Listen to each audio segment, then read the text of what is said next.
allow the children to attend the budget every year. It's okay. Off your mind. It's okay. Off your mind. Like me. Chai! Now wow, people wey suppose talk truth to power don off mic. And if we talk, now 500,000 they go sama us, call them hate speech. But fear not, Maiyegun don't come. Him go torchlight every corner, nooks and cranny of all these bad people where they spoil our country.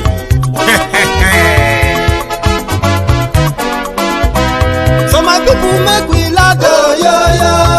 Maiyegun don't come, oh, yo, yo. My people make we shout, oh, yo, yo. Maiyegun don't come, oh, yo, yo. Maiyegun don't come, man of the masses, oh, yo, yo. Maiyegun don't come, oh, yo, yo. Maiyegun diary Politico, oh, yo, yo. Maiyegun don't come, oh, yo, yo. This one not the off in mind, oh, yo, yo. Maiyegun don't come, oh, yo, yo. Can in the touchlight every corner, oh, yo, yo. Maiyegun don't come, oh, yo, yo. Okay, some people be they holla say they want the power. Chai, them be promise us say we go get light and power. Them hustle sote they can't get the power. But now they know they do anything with the power. Every day, dollar just they get it higher power over naira. Still them talk say make we off mind. But thank God say Maiyegun don't come. So my people make you laugh, oh, yo, yo. Maiyegun don't come, oh, yo, yo. My people make we shout, oh, yo, yo. Maiyegun don't come, oh, yo, yo. Maiyegun don't come, man of the masses, oh, yo, yo. Maiyegun don't come, oh, yo, yo. Maiyegun diary Politico, oh, yo, yo. Maiyegun don't come, oh, yo, yo. This one not the off in mind, oh, yo, yo. Maiyegun don't come, oh, yo, yo. Person where they do evil, no one make person talk. Them say that Maiyegun, that man too they talk. He too they talk. Say Maiyegun diary, he they hot like pepper. But every day then they take money in bulk. Poor man picking, they the street they hawk. Still them talk say make we not talk. But thank God say Maiyegun don't come. So my people make you laugh, oh, yo, yo. Maiyegun don't come, oh, yo, yo. My people make you shout, oh, yo, yo. Maiyegun don't. Mu shiga mota ko da kafa mu kai su walwashin dan mana, mu je garin lantan mu bi garin lantan din mana. Me ake tsoro ne, me muke fargaba ne a duniya ne, ba mutuwa ba ce. Malaman mu wallahi dole su dubi akan wannan al'amari. Kwamiti da ake ba zai mana maganin abin ba. A kawo taimako an ba wa 'yan gudun hijira miliyan 5-10 wannan kaskanci ne. Mu haɗu a garin mana, a shiga mota inda kafa ne daga nan zuwa lantan wallahi za mu je da kafa. Menene abin da muke yi ne? In ba za su yi ba malaman da ke karantar da mu ba ma so mu ketare iyakar su ne. Muna respecting din su ne, muna jiran su ne. In ba su da lokaci wallahi tallahi na amince zan zama komanda. Wallahi tallahi a bada iko. Wallahi zan jagoranci tafiyar. Wallahi zan jagoranta a gayyata. Wallahi mu mai da kowa gidansa. Duk musulmin da ke Yamini, duk musulmin da ke Yalwan Shandam, duk musulmin da ke Garkawa, na yi alkawarin zan wuce gaba. Kowa ya koma gidansa ya shiga. Kowa ya koma gidansa ya shiga. Wallahi na yi alkawarin zan wuce gaba.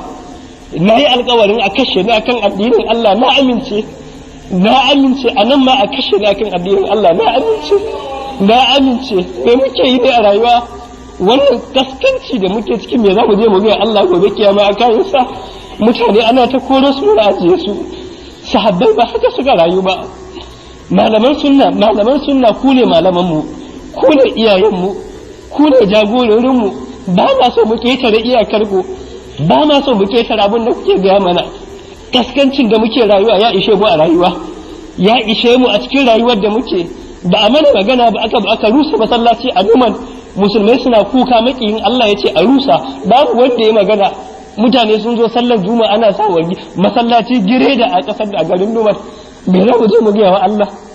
A sallah kadai Allah yake bukatan mu da shi, azumi kadai Allah yake bukatan mu da shi, azumi kadai Allah yake bukata mu ya wata Ramadan.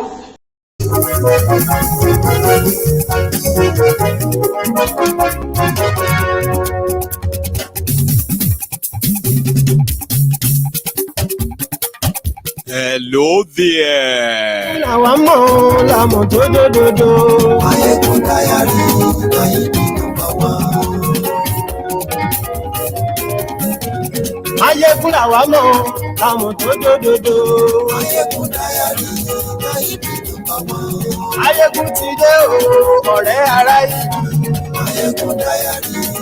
Good morning to you, good afternoon to you, and good evening to you from wherever you are watching from.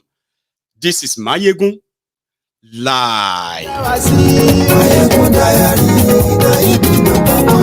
Àṣírí ọ̀jẹ̀lú kì í bò níbẹ̀ o. Maiyegun Diary Nayibi #1. Bó bá ṣe eré, àní Maiyegun máa wí. Maiyegun Diary Nayibi #1. Ó sì tún ṣe eré. Thank you so much for joining me. Please read the caption of this broadcast. Read the description as well. Share the broadcast. Invite your friends and invite your not so friendly friends. Tell them, Maiyegun today. Ẹ farabalẹ̀ ṣe o kẹ́gbọ́rọ̀ lẹ́nu. Maiyegun Diary Nayibi #1. Àní Maiyegun la. Tonight, Àmọ̀ tó dòdòdò. this broadcast is. This is a broadcast that is going to take you down memory lane, history of what has become today's Nigeria and the clash of civilization as we are currently experiencing it. This broadcast is not meant for you to hate on anyone or any group or any religion. If you pay attention as we get into it. Lórí YouTube, Maiyegun ti dé. Àní ẹ̀sùn láti. Maiyegun ti dé. Bọ́ bàbá gbé wúrẹ́. Maiyegun máa wí. Àní ẹ̀sùn láti. Wahala is brewing again. Adìyẹ. Maiyegun máa wí. Àní ẹ̀sùn láti. Know thy history. Bá rúfin o. Maiyegun máa wí. Never become a prisoner of your own history. Ìná kówó jẹ. Maiyegun máa wí. Àní ẹ̀sùn láti. Share the broadcast. Àti gbàrìbá. Maiyegun máa wí. Àní ẹ̀sùn láti. Maiyegun ti dé. Aṣòfin tí ń rúfin o. Maiyegun máa wí. Àní ẹ̀sùn láti. Maiyegun ti dé. Òkúra olóṣèlú. Maiyegun máa wí. Àní ẹ̀sùn láti. Maiyegun ti dé. Ọ̀jẹ̀lú ẹ̀sùn ràgì. Maiyegun ti dé. Àní ẹ̀sùn ràgì. Maiyegun ti dé.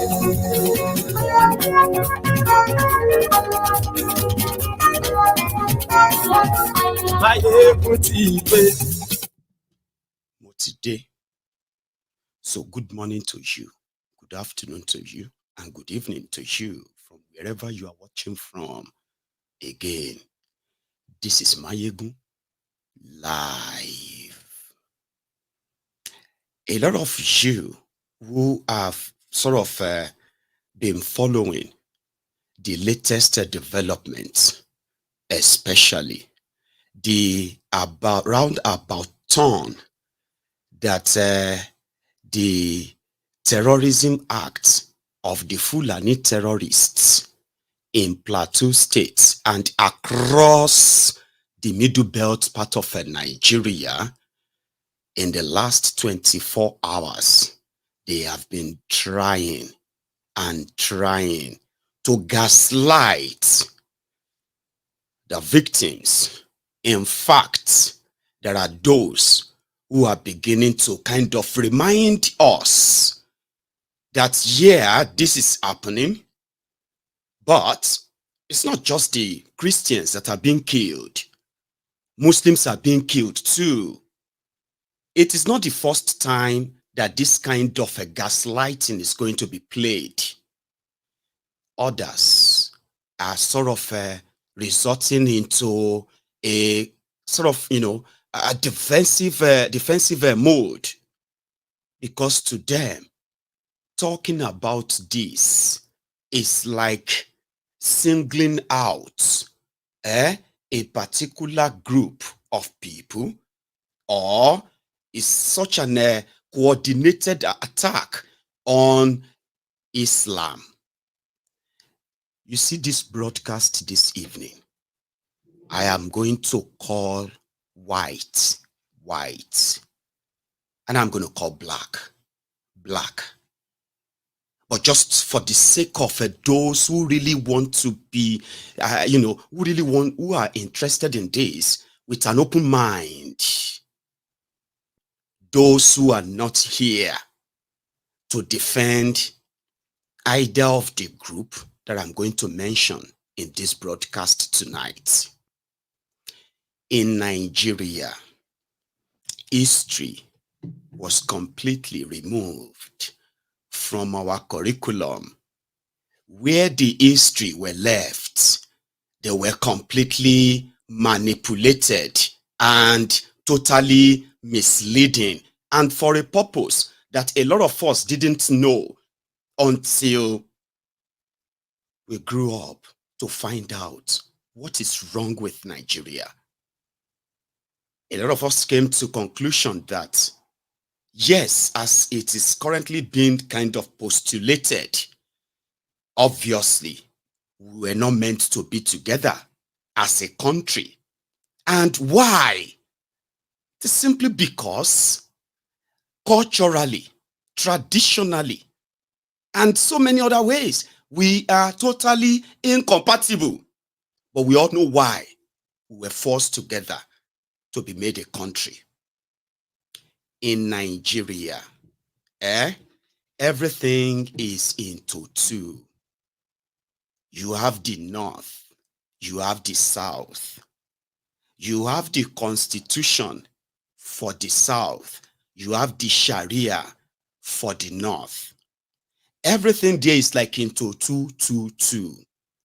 However, down south, when you talk about Islam, you'll be talking about those Muslims that consider themselves as moderate Muslims.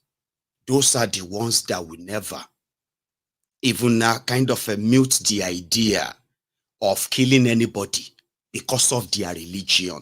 That is the down south. Up north, deep north, Sharia north, they can kill you because of Islam. And to us in the south, we call it terrorism. And that is why, if you are watching me tonight, please keep this in mind, okay? That when I am speaking about these extremists and their history, that they are telling you to tolerate. If you want to have a country governed by law, you will not tolerate anybody. Do you understand? You are going to accept everyone for who they are. It is by accepting them for who they are and respecting them for who they are, that is when you can now talk about being one country. That is not Nigeria. We all have our history. Let me be honest with you. Our histories, they were written in blood, sweat of their fellow brothers and sisters. We used to have kingdoms, ladies and gentlemen. You have the Oyo Empire that stretched to what is now today Benin Republic, partly Togo, Oyo Empire. You had the Hausa Empire. You have the Benin Kingdom. You have, all this existed centuries ago. And everyone who survived those centuries and their own race, they are considered the indigenous people who end where they are. Our history, many of them today are being read to us just to remember who we were, and then not anything extra. But in Nigeria history, There is a particular one that they hid away from all of us, and they told us it is actually our history when it is not. Until 1400, 15th century, there was no single Fulani, living or dead, that existed in any part of what is today's Nigeria. And not until 1754, when a young Fulani man called Uthman Danfodio rose, and he became a teacher that was teaching a different kind of Islam. And guess what? His own campaign at the time was the life of the Muslims in that northern part of Nigeria. It did not reflect the Sharia teachings of Allah or Muhammad. Uthman Danfodio gained popularity because of his style of teaching. Uthman Danfodio, a Fulani man, in order to clear the entire place and install his own idea of Islam, he formed an army. This was the story we read. He formed an army, and the army started liberating people from the hands of tyrannical kings. And then he formed Sokoto Caliphate in 1801 or 1803 rather. Now, why am I telling you this? In that same space called Nigeria today, there were those who are descendants of Shango, the founder of Oyo Kingdom, the first Alaafin of Oyo, and is rich to the point that there are so many towns in Yoruba land of today, whose first kings were the descendant of the same, you know what I mean? But today, those descendants are not grouping themselves, forming another army of Shango to begin to invade towns, villages for this, because that was their history. They used to have that, right? Until 1780, when he was able to gather all the groups, they declared what they called Jihad. And by 1803, Hausa kingdom that welcomed the Fulanis to live in their own bushes, their kingdom fell. Their kings were slaughtered and killed. But guess what? They called it revolution. Uthman Danfodio became the leader of the faithfuls. That was his title, Malam, the leader of the faithfuls. But do you know what happened? As beautiful as that story sounded to you, it wasn't actually a revolution or anything. It was an act of terrorism against your hosts using religion. They said the Hausa kings, they were pagans. That means even the Hausa elite that were kind of answering the name of Islam, they were not practicing real Islam. So what did they do? They formed a terrorist group. Fulani formed the first terrorist group in the name of Allah. And what did they do?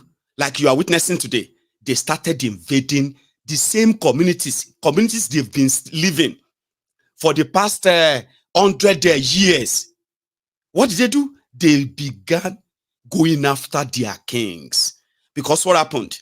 Those kingdoms heard about Uthman Danfodio and the army he was putting together. They were army of terrorist group in the name of Allah. That was the group, the name of Allah. Because they were not practicing right Muslim or right Islam, Sufi Islam. So they staged act of terrorism. They then won. They won. They were able to recruit enough young people through his teachings. He wrote so many books. All these books are the teachings these guys believe in. And that is why when you get to Nigeria, you'll be wondering, what kind of Islam do they practice in the north? What is the type of Islam they practice in the south? So they captured as many Hausa men and women as slaves. They dethroned their kings. And he appointed emirs. Then they called him. He said they were living luxurious lives. They were not following the way of Allah. Uthman Dan Fodio was offered that, okay, you should be the first sultan of this emirate, these areas that we have captured now. That is why if you grew up in northern Nigeria and you are seeing the conversation between Fulani and Hausa, a Fulani will be telling you that it was their Uthman Dan Fodio. Uthman Dan Fodio was like a prophet to them. They were not reading Quran. He was writing different Arab, and what do you call it? He called them teachings. He wrote so many books. These were the books they were teaching them, how they should live, who they should see. And in fact, non-Muslims, anyone who is a non-Muslim is an infidel, and they must be killed. This idea exists in Nigeria, but you know something like what I told you about those who claim to be moderates. Those ones who automatically turn it into an attack on Islam. This is their history. It is violence. This violence, an average Fulani will tell an Hausa person that a Hausa person would have been a lost soul if not for their Dan Fodio who came to save them and brought Islam. This is their history. So they wanted to make him the first sultan. He rejected it, but he said they should make his son, Muhammad Bello, the sultan. So you see the caliphate that you are hearing today never existed anywhere in this Sokoto caliphate you are hearing today. Sokoto does not exist until 1803. This was when the jihad, declaration of a holy war on Hausa kingdom. The Hausa kingdom fell. Their kings were captured and killed. You understand? And since then, they created the Sokoto Caliphate. Now, the idea is that it is the jihad that got that for them. It was, then they started moving southward. So, as they were moving, as they were conquering and killing and capturing, until they got to the mountains of the Middlebelters. It was, in fact, historically, it was during the war between them, these children of the caliphate and the Middlebelters of today, the Jokunsu, the Tifisi, the people of that Middle Belt, the Beroms. When they got to the mountains, they dwell so well in the desert, in the Sahel, there and all those places, right? In fact, it was actually advancing north too. You see the Boko Haram you see today. Boko Haram, Fulani terrorists that you are seeing today. That some of their people who are now in power claim farmers others clashes. That was exactly the kind of army that Uthman Dan Fodio put together. These were people who were taught and fed every day the hatred towards every other race and every other religion. They were raised in hatred. The people that will tell you today that the reason why you are saying all of this is because you hate Islam. Just ask them, what kind of Islam are you talking about? Are you talking about the ones that allow them to kill people? Or the one that you normally pray to your Allah and then it's between you and your Allah? Which one are you kind of talking about? Right? So this violence, they don't negotiate. So when they got to that middle belt of where is now today middle belt, they held them back. they lost so many men. They died, like, you know what I mean? So they had to retreat. They said it was part of that failure that killed him. Uthman Danfodio, he died miserably somewhere where the injury is sustained. This is history. So that when they tell you Fulani, Hausa, Yoruba, Igbo, all of you are the same thing. You are not. We are not. We are not. And if they tell you to tolerate it, no, you don't tolerate people whose idea. I mean, I'm a Yoruba man. As an Ijebu man too. We were also warriors too. And none of us who are descendants of the Ijebus, the Ajebu and the rest of us, grouping ourselves together to continue the conquerors or whatever of our own forebearers of 200, 400 years ago in 2020, 2023. But they believe that Nigeria and the entire land, everybody occupying that space today, they must either vanish or they must bow for their own doctrine of belief. Some said it is their culture, it's not Islam. That's your business. But you know it. When they get a hold of you, you probably will understand that in Nigeria, there is actually two parts of it. Abi? So historically, they stopped them, and that is why they said, and they keep saying it too, Fulanis will never forget. They will never forget. So over the time, when the British now came, the British stopped the advancement of the jihad in a violent way. So for the time being, when the exploitation was ongoing, the jihad abated. It didn't advance. So at the time, they believed that they went diplomatic, which was what now created the Takiya. Now, fast forward to after the independence, they started the jihad again. The grooming, the grouping, and the rest of that. That was where people like this.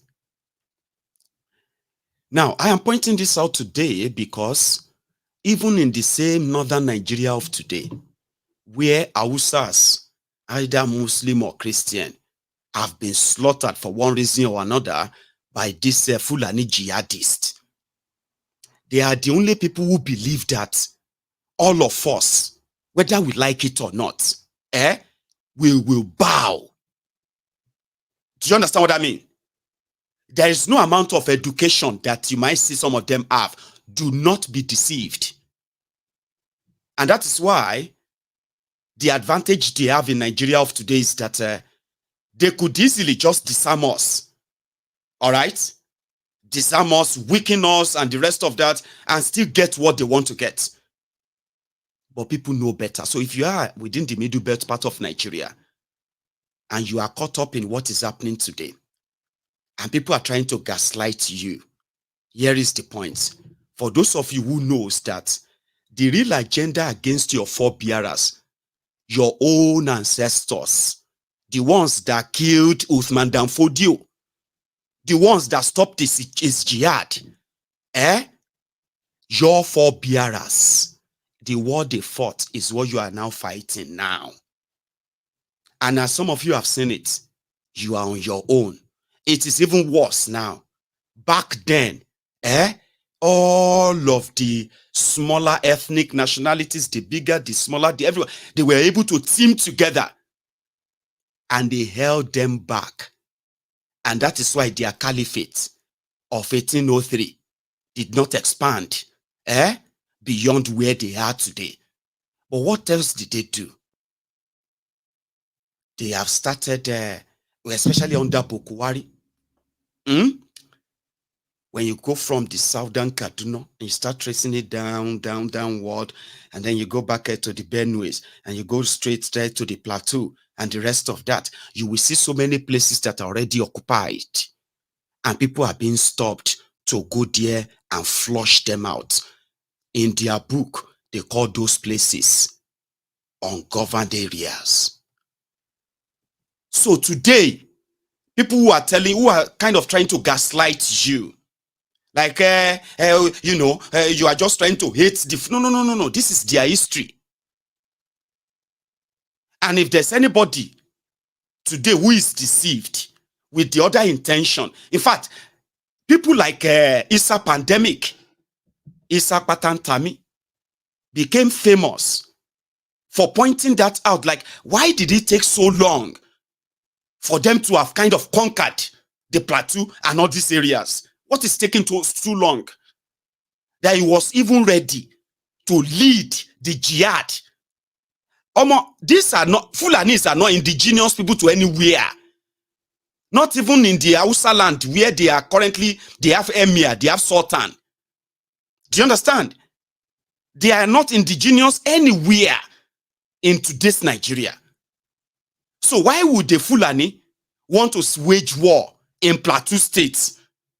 Islamic jihad. That's what they are waging. Because they believe they are doing it as an expansionist agenda of the Fodio, their forefathers.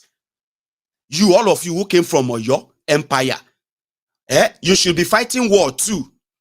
Begin to go to villages and communities and keep going on to up to the Niger and take lands like your forebearers did. But no, this is 2023, for goodness sake. How could you go to people's communities, ransack them, kill them, and then you begin to rename the communities? And then the report comes out and say it is farmers' others clashes. It is not about Islam. Who are you deceiving? These guys are doing what they are doing in the name of Islam. Now, you can now say it is their own Islam. Then you shouldn't be defensive. I mean, come on, man. Do you need anyone to now kind of begin to twist words to explain this to you again? Mu shiga mota ko da kafa mu kai su walwashin dan mana, mu je garin lantan mu bi garin lantan din mana. Me ake tsoro ne? Me muke fargaba ne a duniya ne? Ba mutuwa bace. Malaman mu wallahi dole su dubi akan wannan al'amari. Committee da ake ba zai mana maganin abun ba. A kawo taimako an bawa yan gudun hijira miliyan 5 10, wannan kaskanci ne. Mu haɗu a garin mana. A shiga mota inda kafa ne daga nan zuwa lantan, wallahi za mu je da kafa. Menene abun da muke yi ne? In ba za su yi ba, malaman da ke karantar da mu ba ma so mu ketare iyakar su ne. Muna respecting din su ne, muna jiran su ne. In ba su da lokaci, wallahi tallahi na amince zan zama komanda. Wallahi tallahi a bada iko, wallahi zan jagoranci tafiyar. Wallahi zan jagoranta a gayyata, wallahi mu mai da kowa gidansa. Duk musulmin da ke Yamini, duk musulmin da ke Yalwan Shandam, duk musulmin da ke Garkawa, na yi alkawarin zan wuce gaba. Kowa ya koma gidansa ya shiga. Kowa ya koma gidansa ya shiga. Wallahi na yi alkawarin zan wuce gaba. Na yi alkawarin a kashe ni akan addinin Allah, na amince. Na amince a nan ma a kashe ni akan addinin Allah, na amince. Na amince. Me muke yi ne a rayuwa? Wannan kaskanci da muke cikin, me za mu je mu ga Allah gobe kiyama a kayansa? Mutane ana ta koro su na ajiye su. Sahabbai ba haka suka rayu ba. Malaman sunna ku ne malaman mu, ku ne iyayen mu, ku ne jagororin mu. Ba ma so mu ketare iyakar ku, ba ma so mu ketare abin da kuke gaya mana. Kaskancin da muke rayuwa ya ishe mu a rayuwa, ya ishe mu a cikin rayuwar da muke. Ba a mana magana ba, aka rusa masallaci a Numan. Musulmai suna kuka, makiyin Allah ya ce a rusa, babu wanda ya magana. Mutane sun zo sallar juma'a ana sa wani masallaci gire da a kasar da a garin Numan. Me za mu je mu gaya wa Allah? A sallah kadai Allah yake bukatan mu da shi, azumi kadai Allah yake bukatan mu da shi, azumi kadai Allah yake bukatan. Why are you crying over people who are like, you want to wage war against people on their land? That guy is originally on record, is from Bauchi. It's a pandemic, is from Bauchi. But the passion that, why is Plateau State, why is Plateau State still having Christians as their governor? Why are they yet to have a Fulani man, a Muslim as you know what I mean? Like, what are the Muslims there doing? There was never a record that, oh, people came together, and they started burning mosques and started killing Muslims and started going after anybody who is no, there's no record. But when you go and attack people, and then they fight back, and you are wondering, how did they manage to fight back? And you are sad that you should have led the war. You should have waged a jihad that will clear all of them, so they will no longer exist. I mean, you came there. You came to meet them there. Abba. Because that's exactly what Fodio was all about. When they wrote it in history that Uthman Dan Fodio liberated the Hausas. Hausas told Hausas who had kingdoms, who were running things, who allowed you, the first settlers, Fulanis, to settle among them. And one of their children, Usmanu, decided to begin to group all the Fulanis he could get. Is that not what is happening today? Are there no local Fulanis in so many parts of Nigeria today that are now collaborating with the murderers, the terrorists? Have we not received all the report of that too? So you blame the people for fighting back, and you want them killed more, and then you can take over their land. I mean, listen to this gentleman. You usually ask yourself, what happens to these communities after they've been attacked? Usually a particular community is attacked like 3 or 4 times over a 1-year period, and the people in that community feel so unsafe, they move to the neighboring community or to an IDP camp. And you would expect that those communities will remain empty. No, they won't. People come in there and settle there. As I'm speaking with you, go to Moon Council Ward in Kwande local government area of Benue State. As I'm speaking to you, you have almost 38 communities in Mango local government alone that have been repossessed by people. And these are places where you have some places. You know that Plateau, for instance, used to be a mining site when Nigeria was big on iron mining and all of those ore minings. These people are taking over those strategic places, and they are taking over bodies of water, and they settle there. And so it is not as if they attack and people can move back to their communities. When people try to move back to their communities, the attacks resume and they run away. So people are living in their houses now.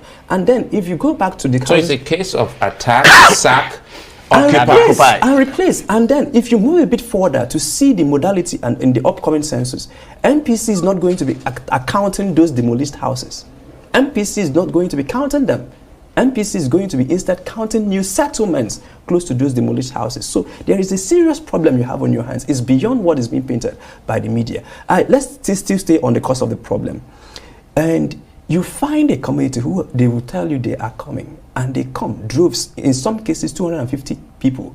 And then the community has like 20 or 30 vigilante services against who have pump action rifles, who you know that the effective range of a good pump action, depending on the bullets you're using, is 30 meters. And these guys have 400-meter weapon that they can fire at you from 400 meters away, and they aim you and they get you. Sometimes they have surface-to-air missiles. Sometimes they have weapons that can fire at operative range of 800 meters. Sometimes they come with 50-meter caliber weapons. And the military-grade assault rifles they are coming with is superior to what our Nigerian army has. This is not your regular pastoralists. This is not them. This is a full-fledged terrorist organization. And when you hear the vice president telling people to live in peace, to embrace peace, no, you are embracing deaths. So what you're telling them is to sit in one of the people I interviewed, I can still see their faces, really. I've been to these places, I've seen shallow graves, I've talked to kids, I've seen people who had different kinds of things. The pictures are all over my laptop here. I can show you this after the program. If you see what is really happening, one of the people I talked to, I said, why are you staying in this community? You know that they will come back. He said, life in the IDP camp is death. Life in the community is death. I don't know whether they are coming or not, but I can't stay either ways. So they are waiting to be killed. It's just that dying instrumentally. This is what is really going on. And you are telling them to embrace peace because the government is seeing this as farmer header class. So they would advise you to live peaceably. That's why we are telling the government, begin the process to officially gazette these people. Again, let me take you back to Boko Haram. Nobody goes to any community that is attacked by Boko Haram to tell them live peaceably with your neighbors because they've been officially gazetted. And Nigerian military knows what they are dealing with. Terrorists. But now when you see them as, oh, two fighting, it becomes an issue of trying to separate the two guys that are fighting. No, two guys are not fighting. One person has an agenda, ideological agenda, political agenda, religious agenda, and they are pursuing it. And then if you ask the communities, what do you hear when they come? They start chanting religious chants before they attack. And in many of the cases, you ask them yourselves, especially when they have time to attack, sometimes they cordon off the security issue, they cordon off the community and start slaughtering with knives. And why are they not killing with the weapons they have? Why are they slaughtering with knives? So there are a lot of issues that you see on display here that you would see that indeed the federal government is doing Plateau people, Benue people, and indeed all of those people. And I hear my elder brother talking about, these are not border communities. Plateau is not a border, Benue, Kaduna. So these they move up and down. Need I say more? That's an eyewitness account there. Somebody who actually knows it truly. And somebody's going to say, it's not about religion. It is not about Fulani.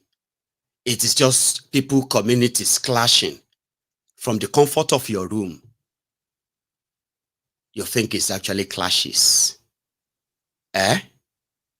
Here, one of their governors once said this. Maybe this can further help you. The people, these elements that are killing people in the name of banditry, do you perhaps have an idea of who these people are? You mentioned that they have different groups, but I know that you've made an overture to some of them, to reach out to them, to in fact grant amnesty to some of them.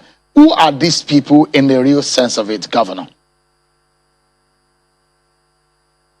They are the same people like me who speak the same language like me, who profess the same religious beliefs like me. So what we have here on ground is bandits. They are not aliens. They are people we know. They are people that have been living with us for hundreds of years. The infiltration we have from some West African countries and North African countries are also people of the Fulani extraction. Majority of those involved in this banditry are Fulanis, whether it is palatable or not, but that's the truth. I'm not saying 100% of them are Fulani, but the majority of them are. And these are people who live in the forest, who their main occupation is rearing of cattle. Probably over time, their fortunes dwindle with the climate change, lack of access to education, both is. So if you sit down there simply because sometimes truth can be too much, can be overwhelming for some of you. If you can sit down there and think the intention of this broadcast is to make the Fulani look bad or make the Muslims feel bad, I may not be able to help you. But again, with what you have seen yourself, it is pointing out people who are committing heinous crimes in the name of their tribe, because it's their belief, in the name of their religion, because it's their belief, and they are killing people with no remorse, because a lot of you are divided whether to condemn them as Fulani, to call them terrorists, or to condemn them as Muslims, to call them terrorists. Your deluded mind somehow wanted to act confused when you should never be confused. I chose to start from their history. And I'm glad that Masaku said, there have been people living with us in our forest and all these places for hundreds of years. It is an ideology. You cannot ask people to tolerate them. You cannot say because of your fraudulent one Nigeria, say you have any compatibility with these people. No, you don't. No, we don't. And that is why, I mean, this guy that said they will lead war and wage war, buy guns and do all of that and kill people in Plateau states, became a minister in Nigeria now. It's a pandemic. He became a minister, communication minister. He was in charge of all the people's phone calls, text messages, emails, all those communication, postal services, everything. He was in charge. And their act of terrorism, the advancement of a Fulani terrorist, they are not others and farmers clashes. Say that loud and clear. Say it now. Type it. Fulani terrorist. Fulani Islamic terrorist. Type it.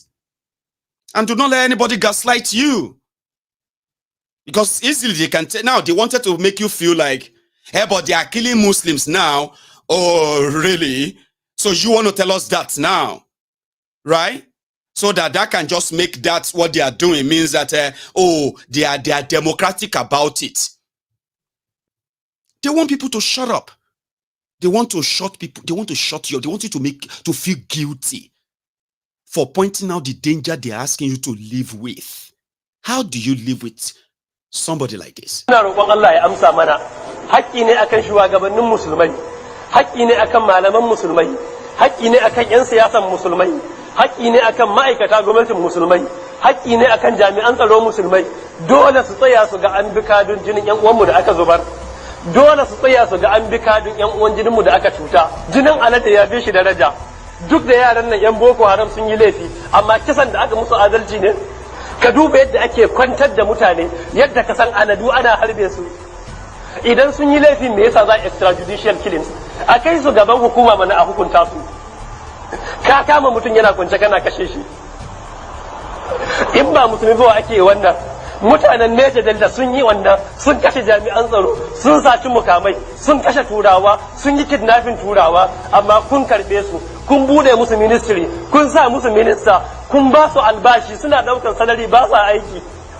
Laifin su bai kai na waɗannan 'yan Boko Haram ba. Amma me yasa za a yi haka? Me yasa ake selective justice? That guy became a minister in Nigeria. He was advocating for the Boko Haram. He said the Niger Delta also killed expatriates. They kidnapped the people. They collected ransom. Nigeria gave them ministry. Nigeria gave them minister. Nigeria gave them money. Nigeria gave them this or that. That guy became minister in Nigeria. That guy said Osama bin Laden was a good Muslim. That if Osama bin Laden was alive today, he would gladly follow his footsteps because exactly it is the ideology. So then when you talk about it, they want to gaslight you. They want to make you feel like, why are you? I mean, it's nothing. You should just learn how to live with it. It's not a big deal. Let us just respect. I mean, let's leave them alone. Let's just leave who alone. That's why I said, if you sit down there and you still think you have a future, Nigeria has a future, including these barbaric people who have now waged war, another jihad, despite centuries of losses, over 300 years of losses against the people of Middlebelters. They still waging it and waging it and waging it. You want to live in the same country with them? Okay, good luck. Good luck with that. Pandemic. Ban san siyasa ba, ban taɓa yin siyasa ba, ban taɓa zuwa cikin siyasa ba. Don haka ba na cikin malaman da suka rike ciya mai jam'iyyar fati. Ba na cikin wanda suka rike sakatare, ban taɓa shiga mitin din siyasa ba. Mu abin da muke shiga mitin din sunnar manzon Allah sallallahu alaihi wasallam. Amma ban taɓa shiga siyasa ba ko ba na sha'awar na shiga. Talakawa yadda ake addini haka muke so. Talakawa yadda masu addini suke shiga siyasa ana ba su matsayi, haka kuke so a yi addinin? Haka kuke so a ba masu addini kudin siyasa suna rabawa? Haka kuke so a rika ba masu addini su daina karantar da kun san mace kamar It's a pandemic. This guy, if some of you remember this story a while back, And it's this guy, Sunday, Archie. They said the young man was sharing a tract on campus. And by the fatwa of this Isa pandemic that later became minister in Nigeria, they heard that fatwa. They got this guy and they killed him. That is the type of Islam and the political Islam that they are bringing, and they want all of us to respect and then live with, or else we are going to be called Islamophobic. Islamophobia. Terrorists are accusing people who don't want to be slaughtered or killed in the name of Allah. The terrorists are now accusing their would-be victims of being Islamophobic. Shomokotonje phobia. Do you know what a phobia is? Phobia is fear. Yeah, fear. So if somebody says you have phobia for Islam, you are right. Me as a Southerner, I mean, where Islam has been practiced for like centuries before I was born, and even when I was born, right, still being practiced, is never extreme. Here you get.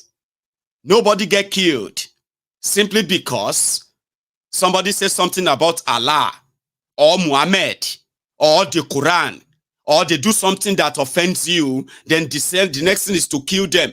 I didn't grow up in that society, even though it's part of Nigeria. But today, that imported, murderous, terrorist ideology is now being brought down, where I have seen people executed, killed, because of this in that same Nigeria. Are you following that? So we know it's an agenda.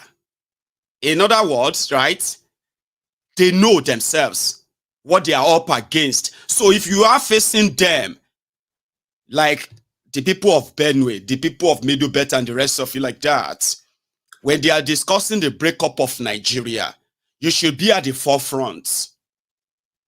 You have been the one holding them back, we said. You have been the one that stopped their caliphate from advancing. But they are not giving up. They have a generation of young and old who believes that one day, that middle belt is going to fall.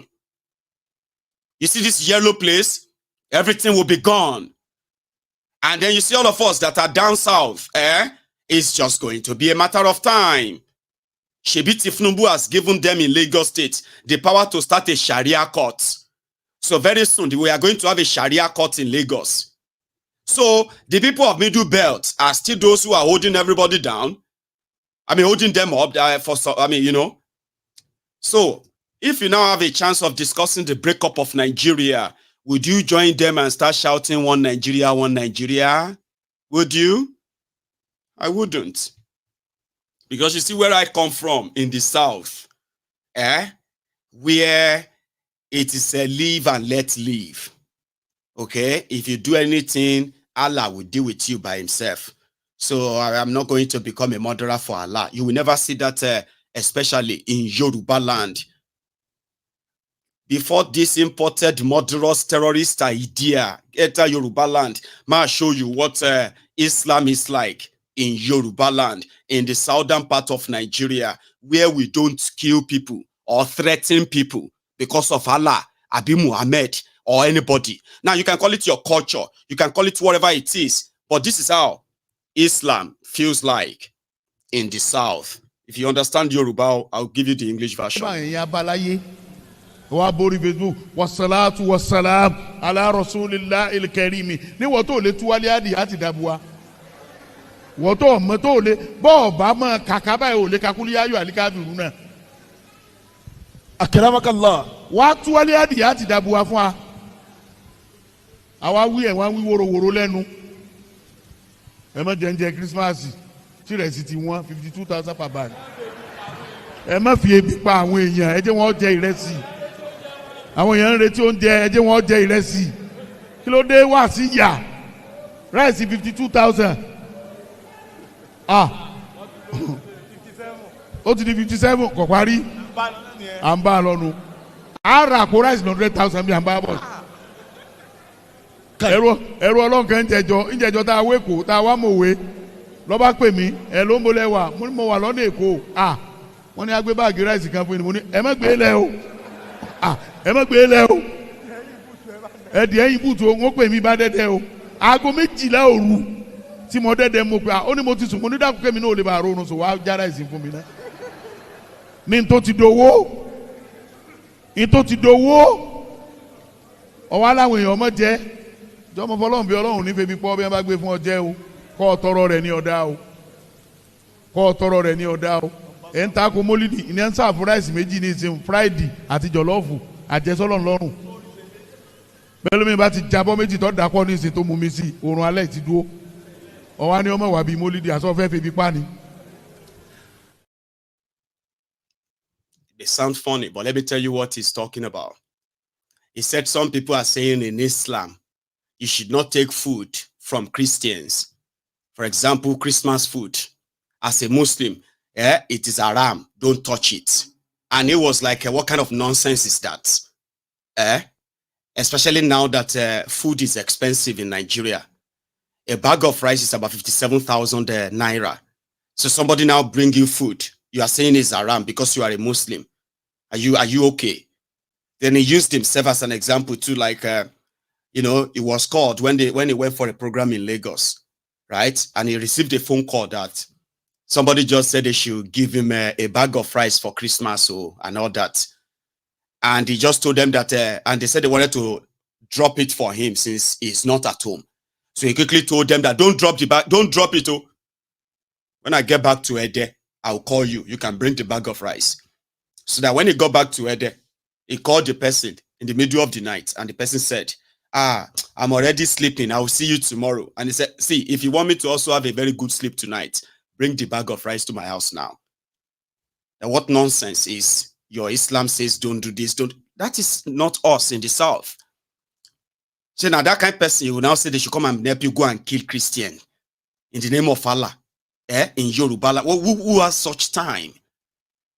But you see, if something is not done, all this strange, like for example, like we can practice our moderate Islam in Yoruba land, in Yoruba nation, where all this extremists will not begin to recruit our children against us, against our progress, against our economy, against our security, because that's what they will do.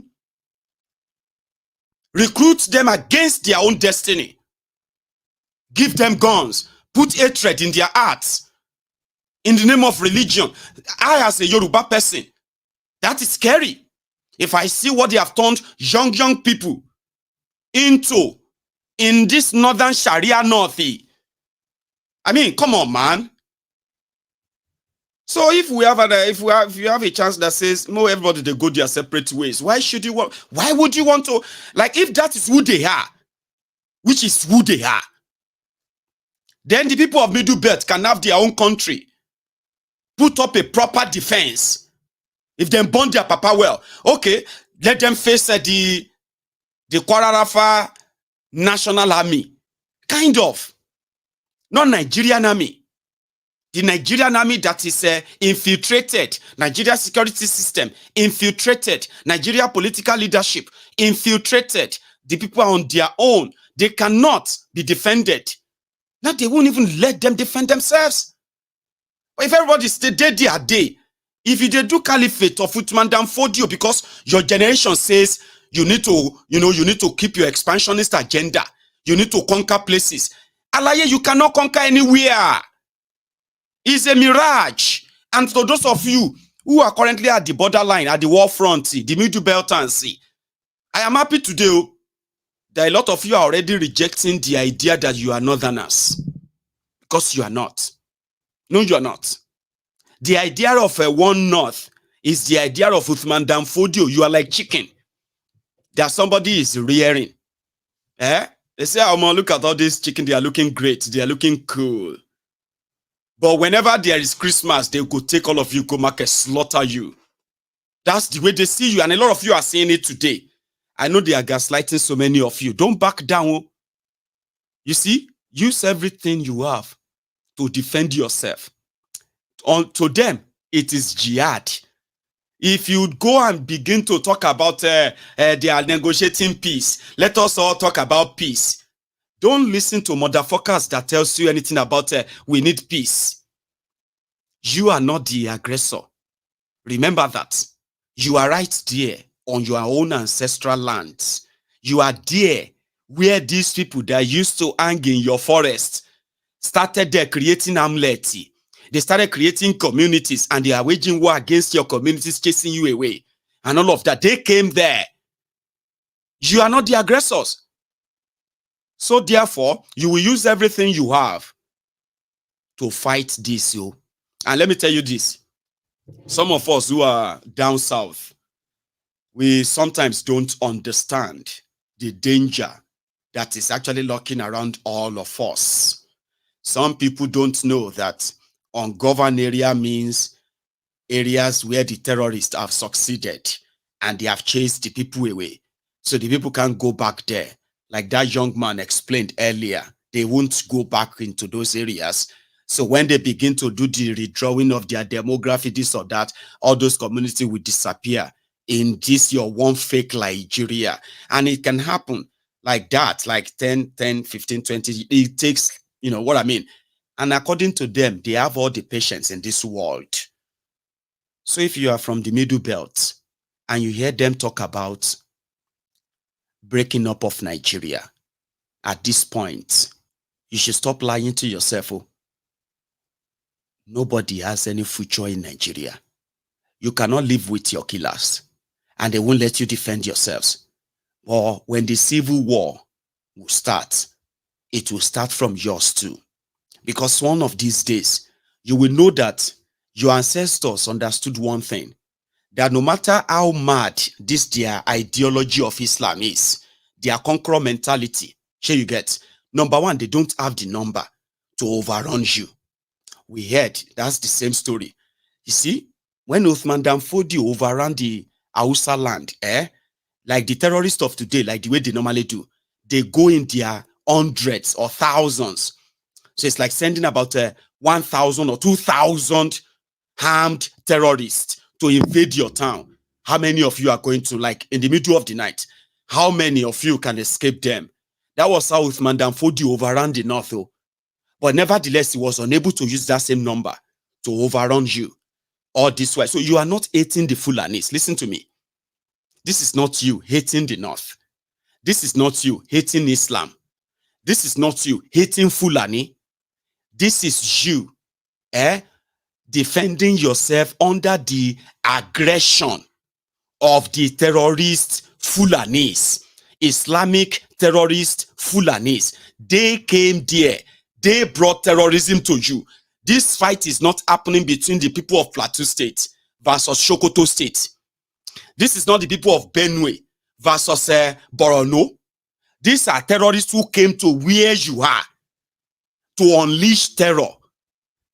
You don't have peace with them. You understand? That is not the position of strength.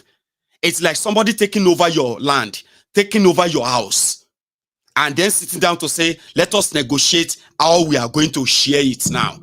Your own house. That's exactly what this is all about. Your politicians are weak, like the southern politicians, all of them are weak. But it is ideal for you to actually understand what you are up against.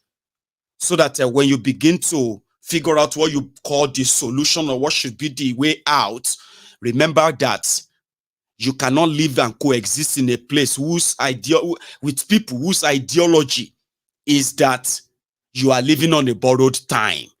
To an average Fulani, listen to me very well, all of you. I don't know if you joined me midway or you started watching from the beginning. The history of Fulani in Nigeria, this is not like saying you hate them or whatever. You listen, the history of Fulani in Nigeria is that of Islamic expansionist agenda. Uthman Danfodio was their grandfather. Historically, what they called revolution was act of terrorism, invasion. That was what happened in 1803. that gave birth to Sokoto Caliphate. This is not you hating on them. Now, if they have successfully done that, this is 2023, 21st century. That idea is old.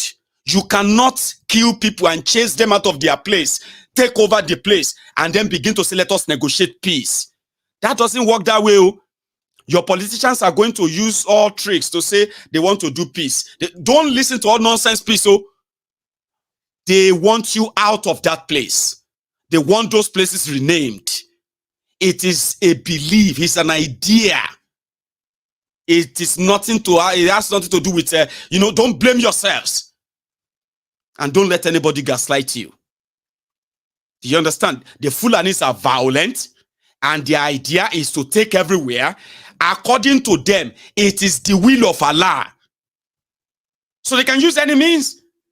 That is why when they gained power in Nigeria, they wanted to make law that says all of the Nigeria waterways belong to the Fulani government of Nigeria. Who does that? So they said, 50 miles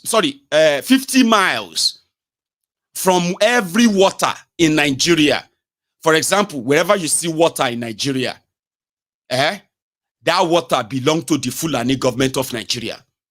Not just that. You see the land from the bank of the water, then 50 miles away from it, the land belongs to the Fulani government of Nigeria. We raised the alarm. They call it Water Resources Bill. We raised the alarm because we knew the intention. All of this to placate and resettle them, possibly without shooting a gun. They are running that through the system called the Nigeria system. It's not been successful so far. Tinubu has promised them 500,000 hectares of land. We are still looking for where he's going to give them that land. All of these are pointers to tell you that even if your politicians are trying to placate them because of their own, what they want to gain as power, you must all remember, you cannot coexist in a place where you are considered as people living on borrowed times. Think about that. How can you even think we are all living on a borrowed time and then coexist in that same place? No. When we are done deceiving ourselves, right? You are going to come back to what I just told you now. Okay? You understand that we are currently at a crossroad as a people. At a crossroad in the sense that we are fighting what is now called the clash of culture, clash of civilization. Some people are still living in that 15th, 14th, 16th, 17th century. The century where they believed that God or Allah or someone somewhere gave them something. And all they need is to go and take it. If they have to kill people for it. These are archaic ideologies that some people are now trying to gaslight you, to make you feel bad for rejecting it. No, Nigeria cannot exist that way. We won't exist that way. Trust me. So that is why you will now know that, oh yeah, Maiyegun said it. This country cannot exist. We cannot coexist this way. We have so much difference. Civilization, where you go to, a lot of you will go to some beautiful, Islamic countries, and you feel safe and you feel all right. And then you go to some of these extremist Islamic countries where you can get killed anytime, and none of you want to even go there. You don't want to go there. So why would you want to exist in a place where people like that have that ideology? That's a clash of civilization. Therefore, one Nigeria rules will eventually come to an end the day a lot of you are tired of sacrificing your blood in keeping together a contraption that was put together to actually kill you, kill me, kill all of us. There is no future here. You should think about that. So yeah, I have said it. When they say it is jihad, do not doubt it. Because it is. And to those of us who are still pretty much far away from the Middlebelters, who are feeling the sprinkle of the terrorism, I hope you are listening. Because the same fate awaits all of us. If you are believing that you have a future in Nigeria, to live in a place where killing you because of their religion or killing you because of whatever belief they have is something you have to live and tolerate. No. There won't be any future there. I'll take a quick one, a quick break. Now we'll be back in a minute. Don't go anywhere yet.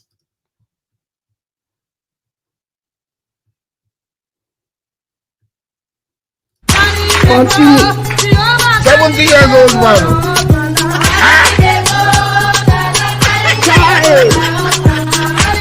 Is that you? Jesus is Lord.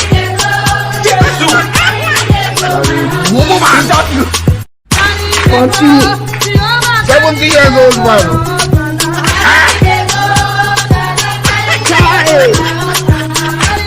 Is that you? Jesus is Lord. Is that you?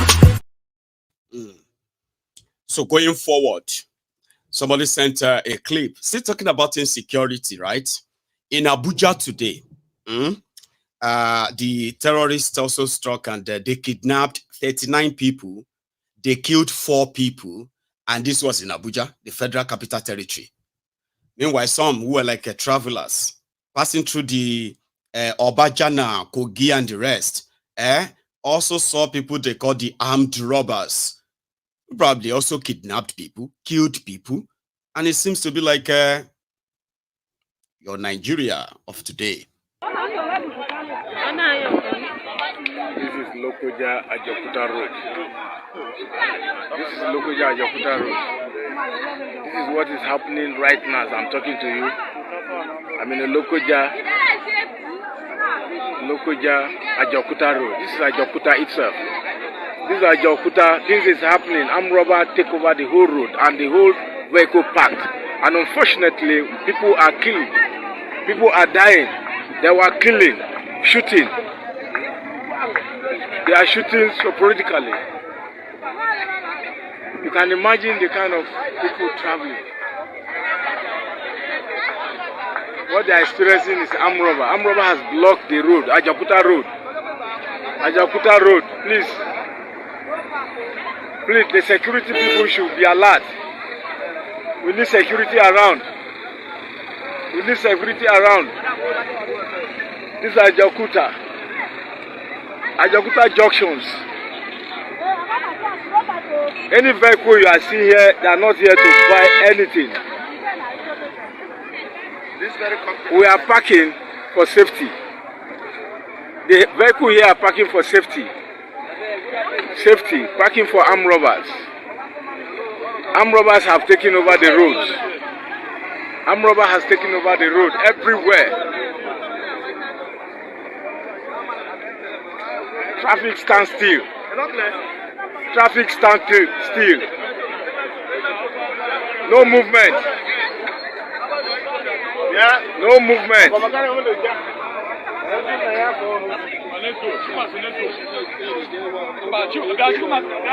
Killing. I mean, it's just like, you know, I usually kind of say that Nigerians, like surviving Nigeria every day, make some, I mean, so many of you in my own book, like you're like the MVPs, you know, the most valuable people that, you survived today again. You survived this long. Anyway, let's go to Lagos, where they saw Kolu today. And then he said, the usual, so I just show you on the street of Lagos.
I mean, then he had few things to say somewhere else too that I want you to sort of listen to.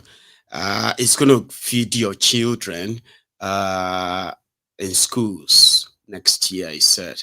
And whatever you are going through right now is just as usual, the baby walk of pain. Sorry, I kept this part for the last, okay? Because I know you probably will get annoyed. I just have to share this. Kolu today.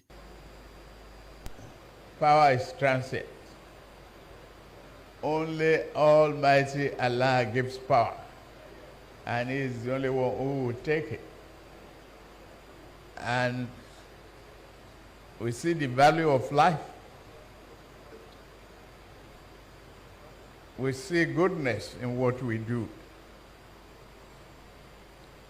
Result of goodness is a multiplier of other good things that we must cherish. Not for us, but our children and grandchildren. Nigeria is challenged, which it has always been. But we will go through it. We are already seeing the blossomness of our flower and plants. A lot of changes that will transform this economy. Financial re-engineering of our country is ongoing. It cannot just be pushed out in a way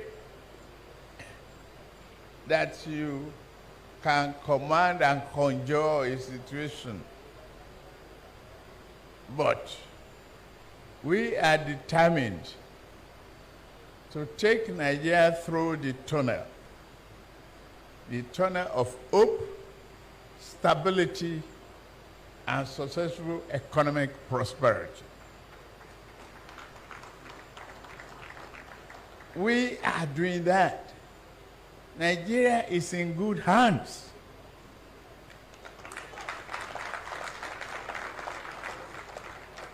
The team is working. Nuisance leleyi. Nuisance leleyi. Kolu.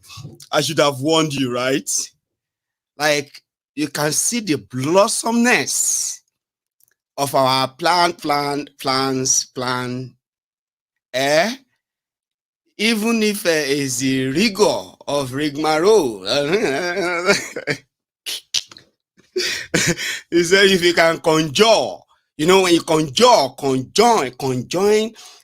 economic, successful economic activity.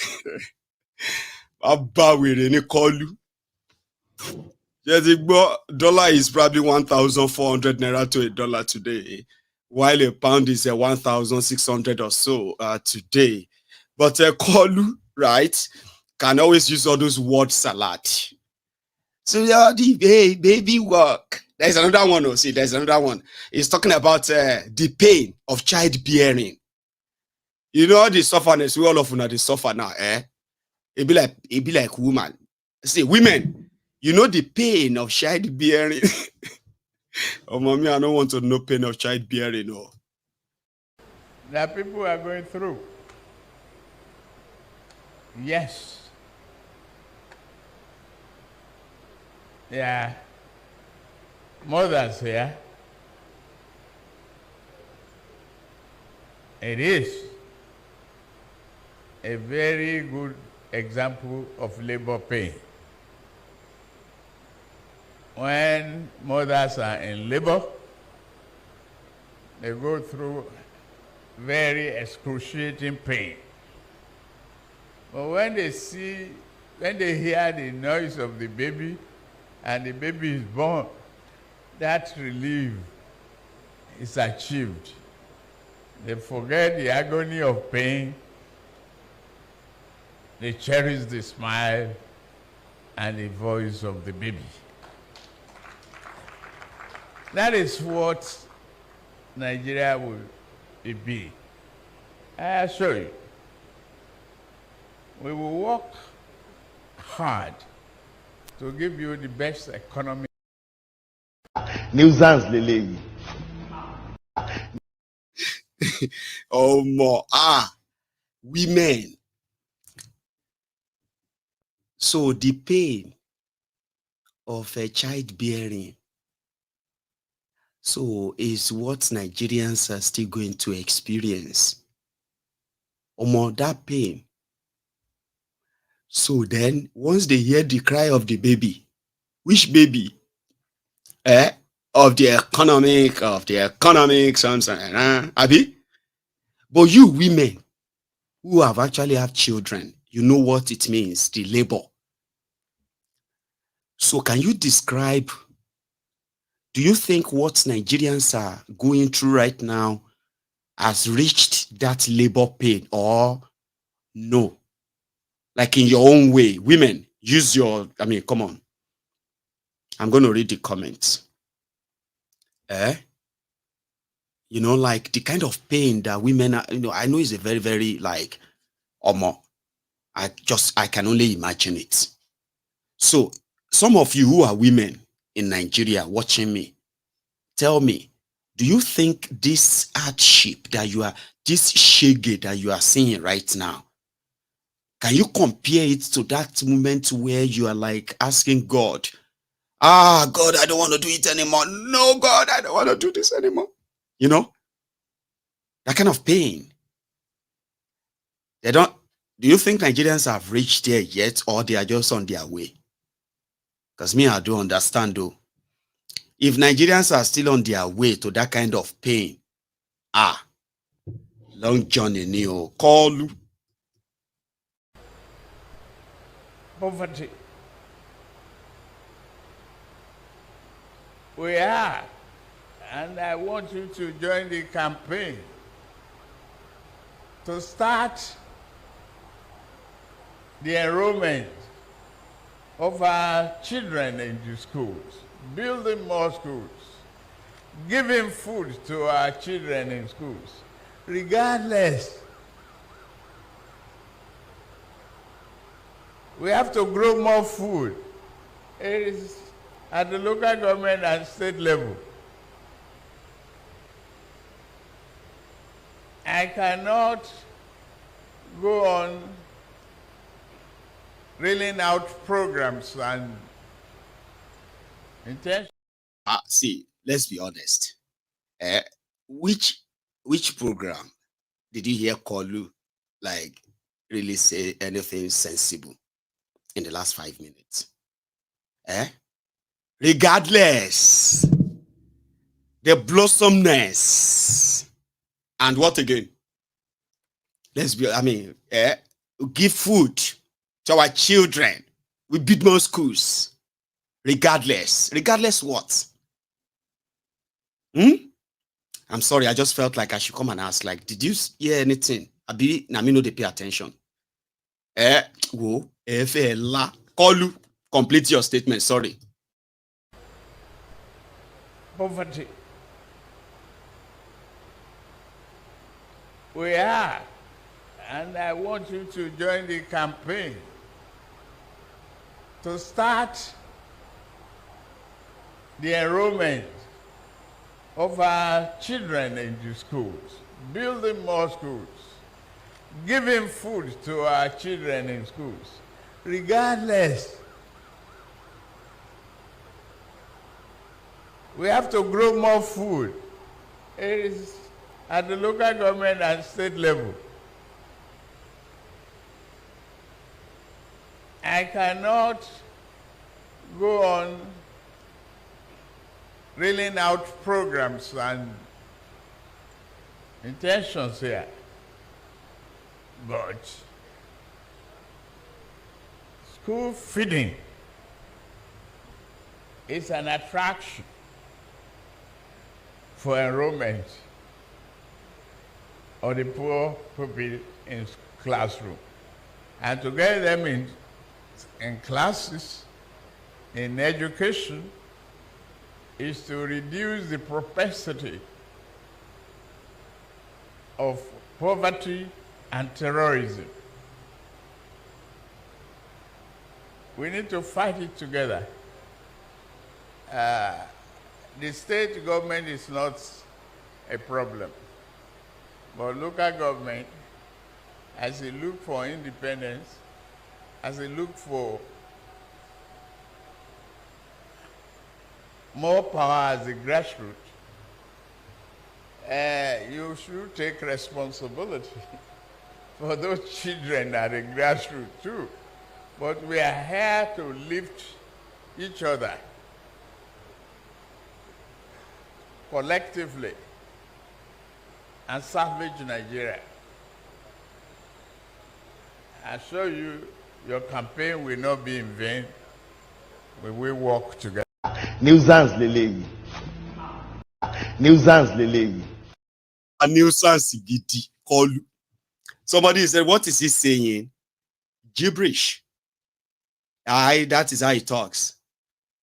If you want to listen to him like you wanted to hear something sensible, Baba, you just realize that your brain cell is going to reduce. Don't try to listen to Tinubu like you want to hear anything. No. Gibberish, word salad. And he always you will want to drop, even when whatever he's saying doesn't make any sense, you can't join them together per se, right?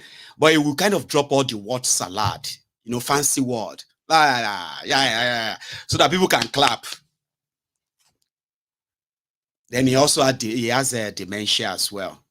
Sure, you get, get brain per se. Yes. No, not that he has coin. No, coin. There's no deals at all sometimes. It's an old people's sickness. They said from the history of drug abuse and the rest of that. But that is not really the issue. But is that you shouldn't expect him to say anything sensible if you probably value your brain cells. Does that make any sense? No? Come on. That's better than all he heard from him say. Okay, let's hear from his babysitter, Ade Pointer, Ade Gator, Governor Pointer and Kill, Sonwo-Iku of Lagos. That is his babysitter. Listen. Sonwo-Iku. As an indigene, as a son of the state, and we're indeed happy. Mr. President, this afternoon, your first constituencies are here to thank you, to wish you the very, very best of the season. This is your first Yuletide season as the president of our great country. And so, they've asked, and you've graciously accepted, that they come here to receive you, to thank you, to congratulate you, and to wish you well. Here this afternoon is a powerful delegation of all our traditional institutions are seated. We also have the entire National Assembly that are representing Lagos. They are here. We have the Lagos State House of Assembly. They are here. We have the Lagos State Cabinet. They are here. We have all the 57 local government. They are here. These are your very first. These are your best in class. These are your people that have come here to speak with you as stakeholders in your government. We want to thank you once again. We want to thank you for the furthering role, for the leadership role, for what you have begun in our country. We know that we're going through a difficult time, and we've said so, it's not peculiar to our country. There's been global challenges everywhere. There's been global shake-up everywhere. There's been problems in different parts of the world. But you came and you hit the ground running from the very first day. And you have not looked back. You have shown the audacity of hope. You have shown the audacity of your belief, of your resolve to take Nigeria to another level. And you've said so, that indeed, Nigeria could be best analyzed as somebody that is entering an aircraft. And once the aircraft is taken up and has gone to a level, there are times in which you see turbulence. You see that the weather will change. The pilot will come on board and say that there's nothing for you to be afraid of. It will just be a little storm and it will stabilize. We are beginning to see the storm, but you have assured us that after the storm, you will land us very, very well. These, your class, are convinced that you are the right man for the job today. And we know that indeed you will land this country very well. And so we're solidly behind you. We're proud of the reforms that you have started. We're proud of the things that you are doing in this country. Nuisance lele. Nuisance lele. Agba nuisance. Mr. Jide Ade Gator, Ade Pointer, Governor Point and Kill, Sonwo-Iku is also the babysitter to Tinubu. I believe he just gave you the summary. You are all going through the storm now. But Tinubu, as the pilot said, is going to come next year. Sure, you understand? So, at the baby pain, you, at the labor pain, you, at the aircraft storm, whatever the one they are pushing, sure you get. January 2024 is just about 2 days away. Omo Yami. January 2024 is when all of you students will kind of begin to ask for your student loan. I've been a student loan banky. I have no idea if you probably have any idea. But I'm just not going to spoil it for you. Okay? So, some said the Shege coming is going to be that of a Banza. Others are like, Banza will even be nice. It is better not to be, it is better to experience it than to imagine it. I was like, which one? It's best to imagine it or to experience it. I say, well, now your choice. I will drop here for now. Then I'm going to get on let's take calls. Yeah, I know a lot of you already started calling in anyway. But do me that favor, right? Like the broadcast, which is your own offering, okay? And when I get back, I will take calls, okay? And you can call in then to come and debunk something, add to it, and just make your own contribution too. I will be back.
So I have my first caller on the line.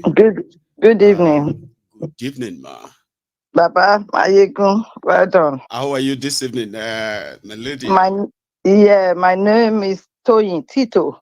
Okay, I will take that. Is that the first time we are talking, ma? No, not the first time. Not the first. Tito. Oh, how are you this evening? Time. I'm fine. I'm good. I'm blessed. Merry Christmas to you. Merry Christmas, man. Please. And I'm so upset. I just look at thank you for everything you are showing. Everything that you are doing, I so much appreciate it. Thank you, man. But I am so upset about what Tinubu, what Sanwo-Olu or whatever, what they are doing. Did they know the feelings of these people in Nigeria? Some cannot afford 1 square meal, just one in a day. Storm. It's a little storm. Storm. Why can't that storm affect their family? Why can't that storm affect Tinubu himself? I'm just. Gio, I don't know what to say. I'm just upset. And when I hear this, I start to sweat because I don't think they know what is going on. I don't think they care. The right word should be, I don't think they care, because they do know. They know what they are doing now. They do. Oh my God. But they just don't care. They don't care for people. Tinubu shouldn't even be there anyway. We don't need since May. Yes, so we are still in labor pain since May. Yes. So before it was baby walk, ma. Baby walk, baby steps. So we're back now to is labor pain. Labor pain. I don't think the labor pain should last maybe 2 days. It shouldn't be up to 2 days. But now since May, it's been there now, and we're still in baby pain, we're still in storm, we are still in everything. And they are sharing money to themselves. They are buying cars, they are doing things, they are doing everything that can make them comfortable. And they are saying that the plane will land safely. Which plane? Where are we going? So 2024 now is what they are looking to. What are the plans for 2024? They are going to give the children food. At least I heard that one. How many food? How many children? Well, we can all be hopeful. Hope is here, ma. So hope. Everybody's feeding on hope right now. Okay. It's a shameful thing, ma. But that's why I kind of was asking if anybody picked any of the policy he said from those statements, other than just like a blabbing and all that. I couldn't pick anything out of it, and that's somebody that people actually express. And some people are there. They are not thinking, and they are clapping. Clapping for what? What has he said? What is there that he said that made them to start clapping? No. Hypocrisy. So just to thank you anymore. Thank you so much, ma. Anyway. Thank you very much. Keep the good work going, please. God bless Thank you. Yes, ma'am. Take care. That's lady Tito from, I believe, from here in the UK. I didn't pick where, but however, I think I have another caller. Hello there. Hello, sir. Yes, sir. How are you? Afiz ló ń sọ̀rọ̀, ọmọ Bánlé Balógun Òjò Pàṣẹkẹrẹ Mádẹ lọ́yọ̀ọ́lé. Kábíyèsí o. Bàbá wo ló ṣe ń lọ? Bàbá Adé o. Longest time, Baba. Merry Christmas. Compliment of 4 days, Baba. Compliment of the season to you too, Baba. Compliment, Baba. You see your program, Sherry. Bọ́lọ́run ṣe máa ń ṣe nǹkan ẹ̀, Sherry. Gbà mí gan báyìí, mú kọ pé tí kò wọlé yọ ẹrẹ tàdé rán sọ̀rọ̀. And there was a day I was trying, like, I just want you to know one thing, Baba. We are still here. We are going nowhere. We are here. Even if you don't hear from us, we will always be here. Baba, if I'm not watching you live, I am watching you after work every day. Do you understand? Yeah? Since we last spoke, Baba, mo ti bímọ recently, I'm going to make 8 weeks. In Saturday. You understand? Obìnrin, Baba. Mo bóbìnrin, Baba. Nice one, So, you understand, but still no. We are still here. But let me just go straight to the point, because I know people are going to try and call in and everything like that, because this is a rare opportunity for people like us. Now, I want to try and talk. I want to talk about what is going on with regards to all these Fulani killings and all that. Do you understand? Baba, you have always told us what has been going on down there. Do you understand? And it is now getting to the point whereby I don't understand what people want anymore before they can start saying things to the government with regards to government trying to do something about this matter with regards to all this Fulani situation. Do you understand? I'm with you. And I'm going to commend you as well with regards to the education and the re-education of our people, reminding them who we are. Do you understand? Right. And where we are from. This is very, very important. Do you understand? Because these people, because I saw an article recently, Lori Lababa. These people are trying to tell us that Fulanis have got about 47 million people. No, we will not even 47 million people. Yeah?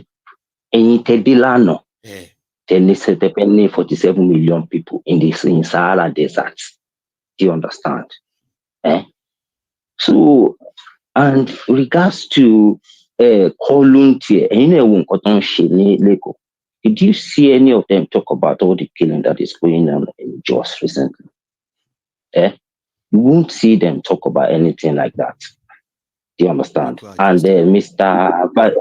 Mr. Vice President, look at what he is saying, that people should be looking for peace. I like that guy that came to Arise, and I liked what that guy said, and everything, and all the pictures that guy said he has got.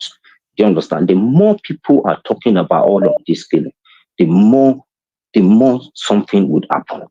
Do you understand? Because I think it is getting to a stage whereby the people need to stand up for themselves. They need to stand up for themselves. Because at the end of the day,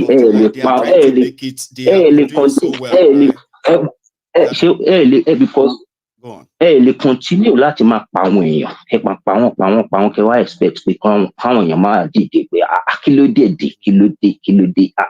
You understand? Because now you start accusing them of it's because you hate us, it's because you hate Islam, or it's because you hate Fulani. That's why you are talking like this. It's because you hate them. What the hell, man? You will turn it to that. You will turn it to Islamophobic. You will turn it to all sorts of things. Baba, Shelly, I mean, if we go into it, because at the end of the day, do you understand? The solution to this is for everybody to go their own way, because their way is different. It's different from ours. Historically, go and look at all of our histories. Do you understand? We are not the same. No. You understand?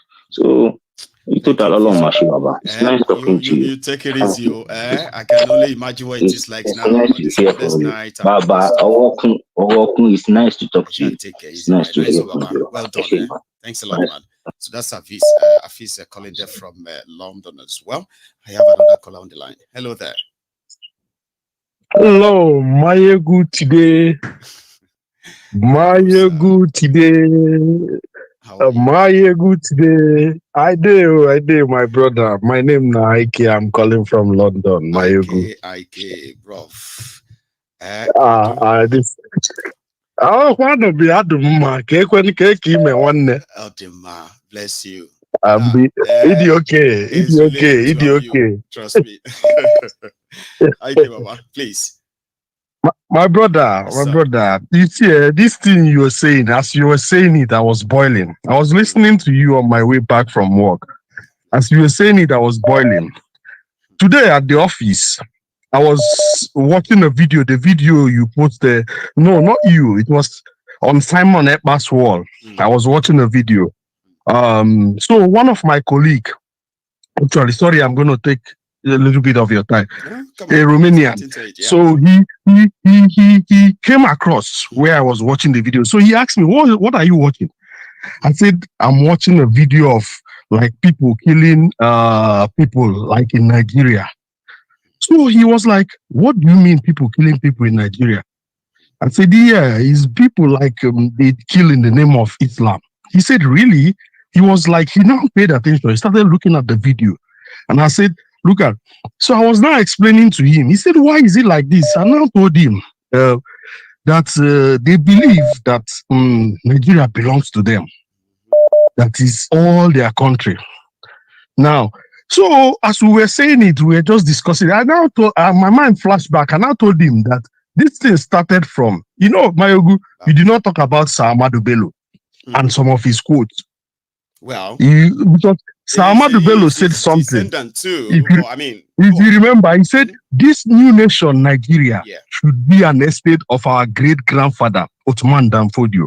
We must ruthlessly prevent change of power. We use the minorities of the North as willing tools and the South as conquered territories, and never allow them rule over us and never allow them to have control over our future. Then there's one, I've been looking for that one. He talked about that as soon as the British leave the shores of the Nigeria, that they will continue pursuing their agenda until they dip the Quran into the Atlantic Ocean. What do you mean by dipping the Quran? Is by covering all the way from Sokoto to Lagos, all the way from Borno to Port Harcourt, and dipping the Quran into the Atlantic. That means all those lands will no longer, all the people that exist on those lands, they will no longer exist anymore by the time they are already here. That was the agenda. Exactly. I remember. Exactly.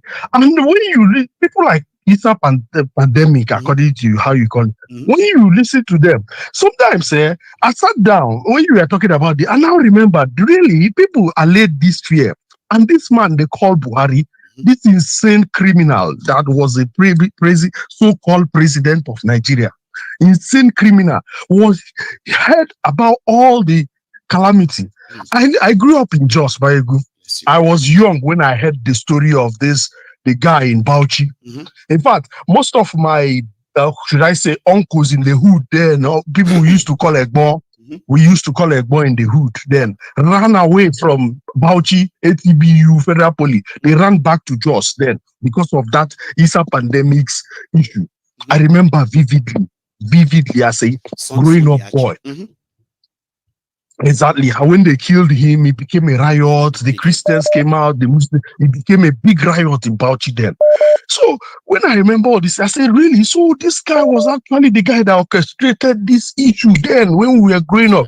And they handed over a very critical ministry to him. That's right. Ministry of Communication. That's right. So my brother, this is your topic today. That is, I was born and bred in Jos. So when it comes to that Jos issue, I know the Jos issue. I was in Jos in 2001 when that first crisis started.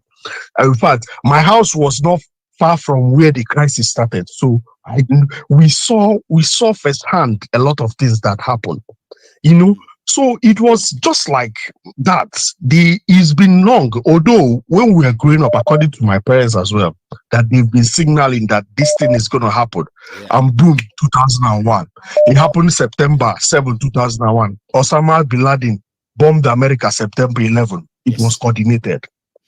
It was 2001. So my brother, like they have it's that high time. ideology, right? And we have young people who have the ideology of they need to continue the jihad of their forebearer, Uthman Danfodio, in a country that was supposed to be a country of multicultural, multi-religious, all that stuff, right?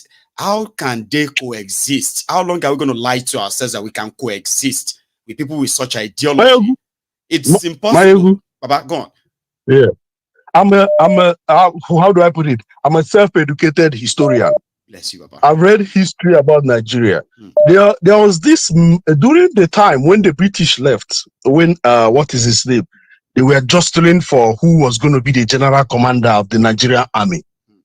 Agui Ironsi, there was Agui Ironsi, there was Brigadier Samuel Ademologun, and there was Brigadier Ogundepe, and there was Mame Malari.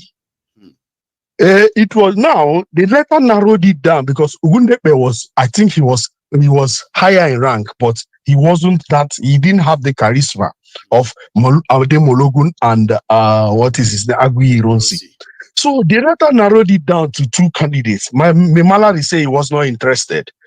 The letter narrowed it down to 2 candidates, Agui Ironsi and Ademologun. And Ademologun was what is his name? This same criminal we are calling Amadou Bello. His candidate. So he was now romancing the North. He was doing everything to please. This same thing we are complaining that you're just talking about that the president is doing everything to please the North. And Agui was not really cut for the job. And finally, just like he came to him. And even at that, Ademologu was not happy. So, as I was saying, the Romanian guy, he was shocked as I was telling him. When he read this thing that we were talking about, this Amadou Bello speech, he was shocked. He said, "Really? I said, this is a leader of a region then in the 1960s when Nigeria had independence. This so-called man is in charge of one region and he's preaching this to his people. What do you expect those people to be?" He said, the guy was... I know. Thank you very much anyway for your own add-on tonight. It's such a pleasure, right? Let me take another one as we do always, right? Thanks so much for that, okay? So I've got another caller. How are you? He was higher. Hello. Hello, sir. Can you hear me? Hello. Hi, Maiyegun. Good evening. How are you, sir? Yeah, fine. Okay. Right. Okay. Thanks for responding. I'm going to drop that number for you later, so you should check it. Right. Straight to the point. I don't know why we're all surprised at what we're seeing now. It's going to get worse. I mean, look at the footage we saw of Kolu in Lagos. People could not even. It was their golden opportunity for them to protest and tell him, "What are you doing? We are hungry." Or rather, what do you see people doing? They were hailing him. We're not ready. By the time we are ready, see, it's even likely that man is going to even drop dead one day. Seeing what only God knows how much medication they are using to prop him up, and he will just be talking nonsense. Shetima is likely to be the president, maybe in the next 8 years. Is that some guessing or just some? No. From the way he's playing out now, because the Kolu is not young. We all know he's not healthy, and he's not. He might drop dead. Anything can happen any day. And when he drops dead, Shetima will. He's already rubbing his fingers and all that, his hands rather. He'll get on it, and that will be phase 2 of the Shege Banza that they are trying to execute, and the Muslim agenda. Kwara State is gone. We know that. Kwara is gone, and they are very, very close to the south. So what do we do? And I'm surprised that people are still hailing and supporting this man. There are still some idiots that are still supporting this man. So all I can say is, until the people are really, really tired and ready, they will troop out to the street and say, "No more. Enough. Enough is enough." And my thing is, if every group, we know we have different groups now. The Middle Belt now are rising, calling for a break away from Nigeria. If everybody can fight the same enemy, because the same enemy we have is this few people that are killing Nigeria. Then if we drive them out, then we can all sort ourselves in our different countries. If you decide whether you want to remain in Nigeria or whether you want to carve out your own country, I mean, so one thing that I kind of try to I want to stop is the idea of people being gaslighted from talking about these things, right? Where people feels like if you say they are Fulani, how are you sure they are when in fact they actually are, right? So when Masari said, "Let's stop deceiving ourselves," it's us, it's people like us, it's Fulanis. We may not be the only one who does all these things 100%, but majority of all these things is being done by us. That is some, I mean, that's some indictment that a lot of people should take more serious than how they took it. Because we all know they know them, right? And these guys are continually, go on, sorry. Of course, these people are not hidden. Okay, remember some time ago in your show, that's a young man from, I don't want to call his family name. You know who I'm talking about. That sees him, Mohammed. That he sees himself. He doesn't see himself as Nigerian. He sees himself as coming from his part of the Emirates. It's brainwashing. People are being brainwashed that, listen, Islam is not the brand of Islam that is practiced and all that. This is pure terrorism. I've always said it that Usman Danfodio is a terrorist. He was the first terrorist that came into Nigeria. This is what the first coup, the people that organized the coup, this was what they saw, but people never saw. But history wrote it. Historians, dodgy historians, rewrote it and calling it an evil coup and all that. And if you go back, play it back, it's on YouTube. Those things are there. They can't wipe it off. Those things that they saw themselves as they wanted to deal with the kind of thing that we are seeing today. They saw it. It started rearing his ugly head. I'm happy that the previous caller talked about Ahmadu Bello. Ahmadu Bello is one of the most evil man that we ever had in Nigeria. I see him as Nigerian Hitler. He is very, very, very evil. And guess what? The ideology and the rest of that.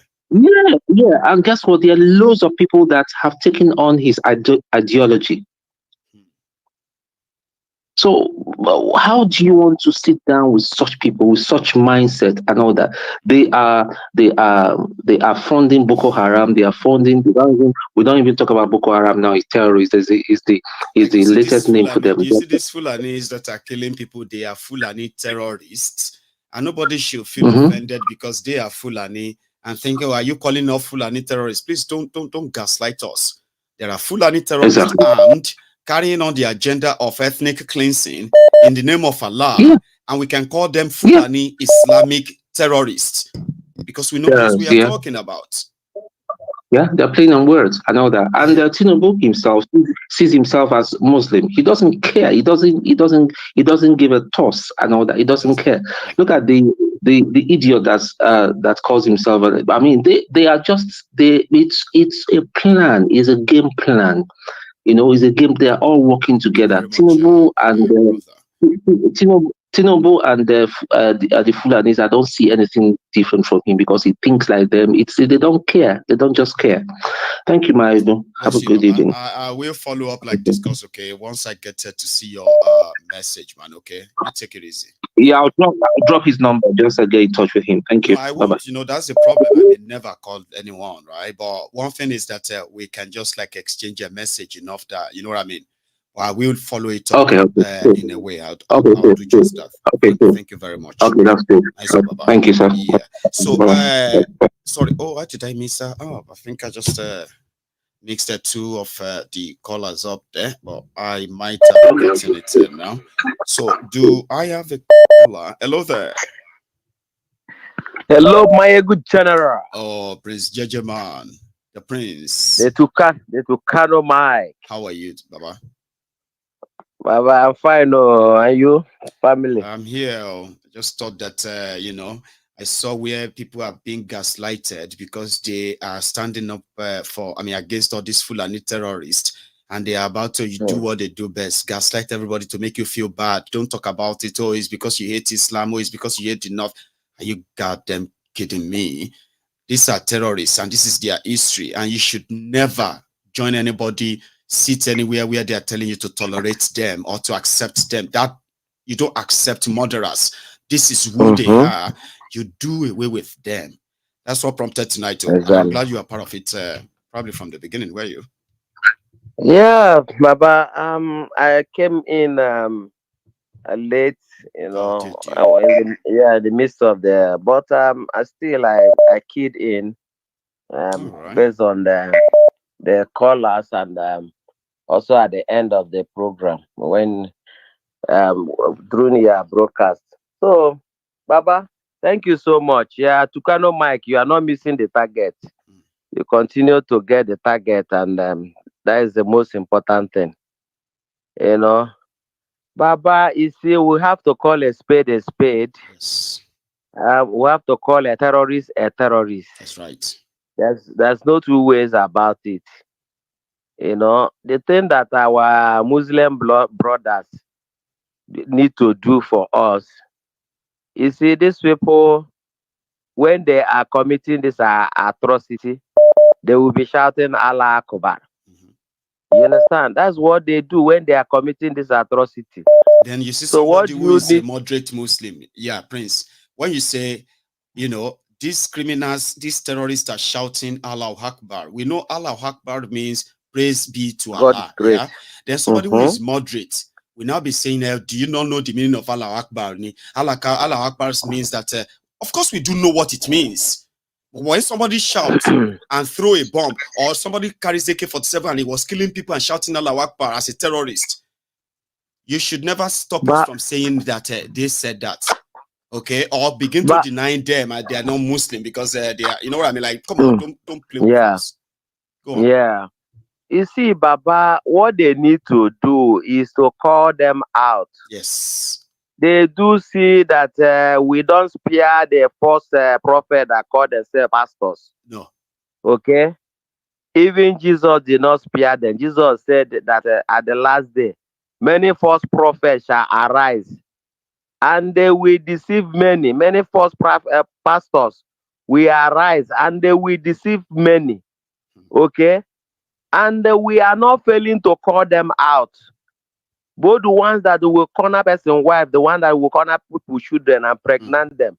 We call them out. That's right. Anything they are doing in the name of Jesus, we separate them from Jesus.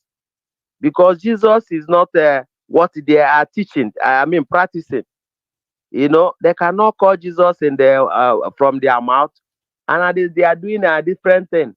So the Muslim brothers, they should separate themselves. They should come out. You know, if you keep quiet, you are an accomplice. There's no two ways about it. A terrorist do not represent your religion. A terrorist is an evil person. It's Satan incarnate. You understand? And these Fulani herdsmen terrorists, they do not have religion, but they hide under Islam to commit the atrocity. So those moderate Islam should disown them. That's what they should be doing. They should call them out, because we are not afraid of the gun of the faith, the AK-47 of our fake pastors. We call them out. The one that is good, we tell them. You tell everybody this one is good. It's good. Okay. Okay. Now, I want us to know, like the person that called yesterday that was trying to swindle and dangle up and down with you. I was just looking at him like a he-goat. You see, Maiyegun, with before our eyes, this terrorists, they infiltrated the Nigerian government. They took Nigeria and put Nigeria into OIC without the consent of everybody. No. They made Nigeria an Islamic nation. Before our eyes, in Nigeria Constitution, they wrote it only by themselves. Everything about Nigerian Constitution is garnished with Islam, type of Islamic Sharia Islamic. Yes, and it's not for the benefit of the good Muslim. All that they put there is the ambition of this dominate nearing this agenda, this Ruga agenda, this waterway bill agenda. You understand? How can somebody in what is it called? Is it Jankara? What is it called? What is this? Zamfara. Will be telling us that the Niger Delta it belongs to Niger Delta. The oil of Niger Delta belongs to him. Somebody from Niger that entered into Zamfara. From there, he's telling us that Niger Delta is his own father's land. Okay, but the gold in Zamfara, we're packing them for Zamfara, and he'll be taking them to Saudi Arabia. The worst thing, the most painful thing is that all these criminals, these terrorists that infiltrated the government of Nigeria, and anytime you want to talk to them, they tell you one Nigeria. Anytime you want to tell them, they want Nigeria. In the name of one Nigeria, local terrorism. In the name of one Nigeria, international terrorism. Okay? Maiyegun, the painful thing about all these things is that 99% of the Fulanis are not benefiting from all this their criminality, their looting. It's just all the agenda, looting. Advancement of an agenda that doesn't even serve anybody's interest. It's not as if to say, I mean, Baba, I am following you, Prince. Average Fulani is in the forest, suffering like animal. How can human being live in the forest in this 21st century? And we are talking about, and we are begging the person to go to ranching. How? Do you understand? It doesn't benefit all the Fulanis, the average Fulanis. They are all alamajari, begging, suffering. You understand? It's not just people like this Chetima that they are called themselves elite. They are the one that is just few of them that are benefiting from all this agenda by recruiting miseducated or illiterate that they give guns to go around and be shouting Allahu Akbar and killing people, right? Yes, you get what I mean. You know, it's not beneficial to them. In fact, if Nigeria is a restructure, Maiyegun General, do you know that these people will have a better life than what the kind of life they think that they have, or this agenda they are pursuing?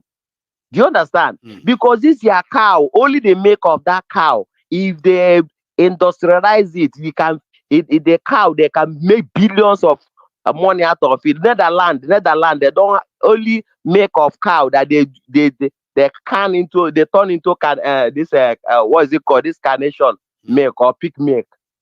They distribute it, they're making billions of dollars out of that. It's from milk of the cow, not to talk of the meat. Do you understand? And look at how Netherlands is beautiful. So Fulani, you are all this your agenda, you are killing yourself. It's going nowhere. Do you understand? Nnamdi Kanu, you went and kidnapped him and you kept him. You write agreement with the Kolu that they must hold him, that if they leave him, your government will scatter. It will not help you. Look at the life of Nigeria. Everybody is suffering. Everybody is crying. You understand? You that are in Abuja, you think you are enjoying. You are in an open prison. Look at how many soldiers that are guiding you, police. How many ring of security? They have up to 10 to 15 ring of security. Net that you have to pass before you get to them. What kind of life is that? Is that enjoyment? You cannot be free with your people. Are you getting me? So these people, I think they have a mental illness, but they don't know that they have mental illness. God bless you. I don't know how to describe it. You really drop the ball tonight. Indeed. Thank you, sir. Thank you very much for that. The Prince. God bless you, Baba. Prince Jeje, bless you. So I have another caller on the line here. Hello. Hello. Hello, sir. How are you? Fine, Maiyegun. Sir. This is the first time I'm getting to you, so I just said let me put in a word of an elder. Well, bless you, sir. You are connected already, so you might need to mute the TV or go to the next room so that you and I can speak. I mean, can talk on the phones, sir. Okay. Yes. Okay. You are connected already. Yeah. Everybody can hear you. Okay. Can you hear me now? Very loud. Is it better? Sir. Okay. So, this thing is, this jihadi thing is because we have always covered it. It's like rotten shit in our power. But we always want to get like a sweet smelling perfume and keep spraying in the room instead of deodorizing it so that it won't smell too much. Yes.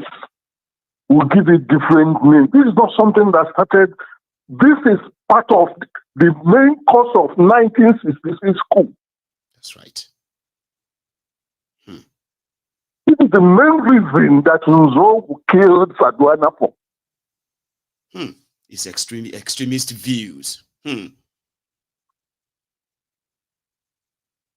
But all the people that were writing about the civil war and everything, they will tell you don't bring in this element into your story, or they will not allow you to publish it. It was the last colonel that died among the 6 colonels that actually planned the coup. The last one that died that brought this out.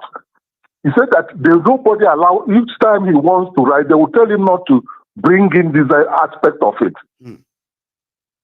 So he refused to write. But now that he's ready to die, he's now ready to speak. And I think that was Maiyegun, the one that wrote Why We Struck. Was that the one you are referring to? Exactly. That was a very powerful, very powerful history of that led to the first coup, as well as what led to Nigerian civil war. Yes, sir, a book of that today, to get a copy of that book today, it will cost you around there £800 I have never seen any expensive book in my life. Everyone should go online now and say they want to buy Why We Struck online. You may get it as much as $1,000. Sir. So this is not something, this thing has been going on and people keep, massaging it, calling it different names, and nobody wants to come and stand firm and say, look, this is murderous bastards. Yes. Trying to take over our country. Then they accused others of what they are actually doing. But remember, exactly, they accused Igbos of trying to control Nigeria, which is actually what they are doing. You know that? Exactly. They will accuse you of what they are doing. Until tomorrow, they still accuse Igbos. The reason why we don't like Igbos is because Igbos want to take over Nigeria. But guess those who pick up arms in controlling Nigeria? The Fulanis. The Fulanis. They will tell you if Igbo people are into that, they want to come and take your land. Yeah. They are hey. But that is exactly what they are doing. They are asking for Ruga. They are asking for waterway bills, right? Just to control people's land, take over their land. But Igbos are the ones that are coming to take over our land. Meanwhile, those who are killing us because of our land are the only people, the Fulanis. History. They are the sent. They are the God sent to protect us. Wow.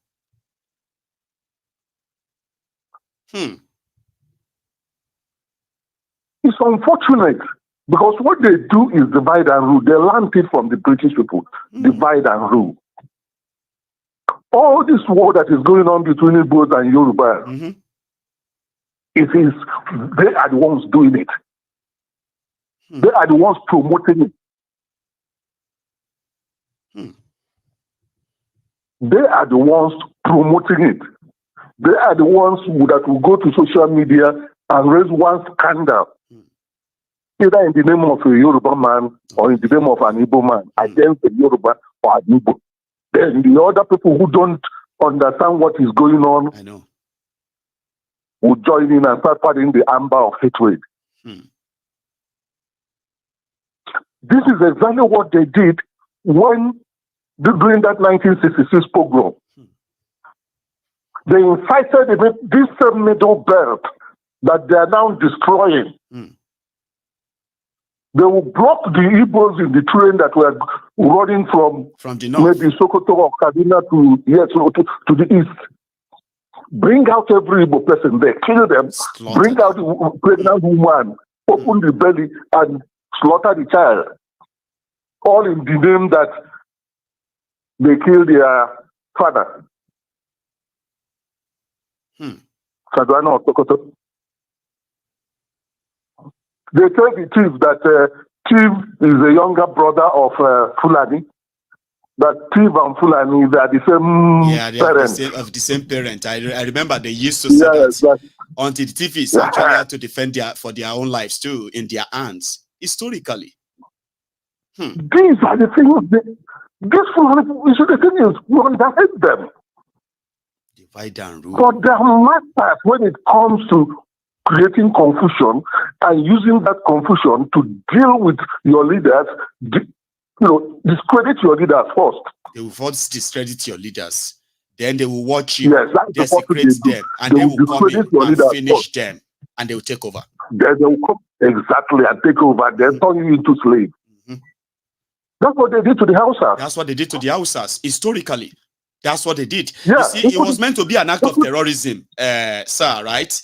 But they are making it look like a revolution. Their leaders are very corrupt. They don't know how to rule. They are not doing anything that Islam is for the poor, but their rulers are living in affluence, blah, blah, blah, blah, blah, so that they have to get rid of them.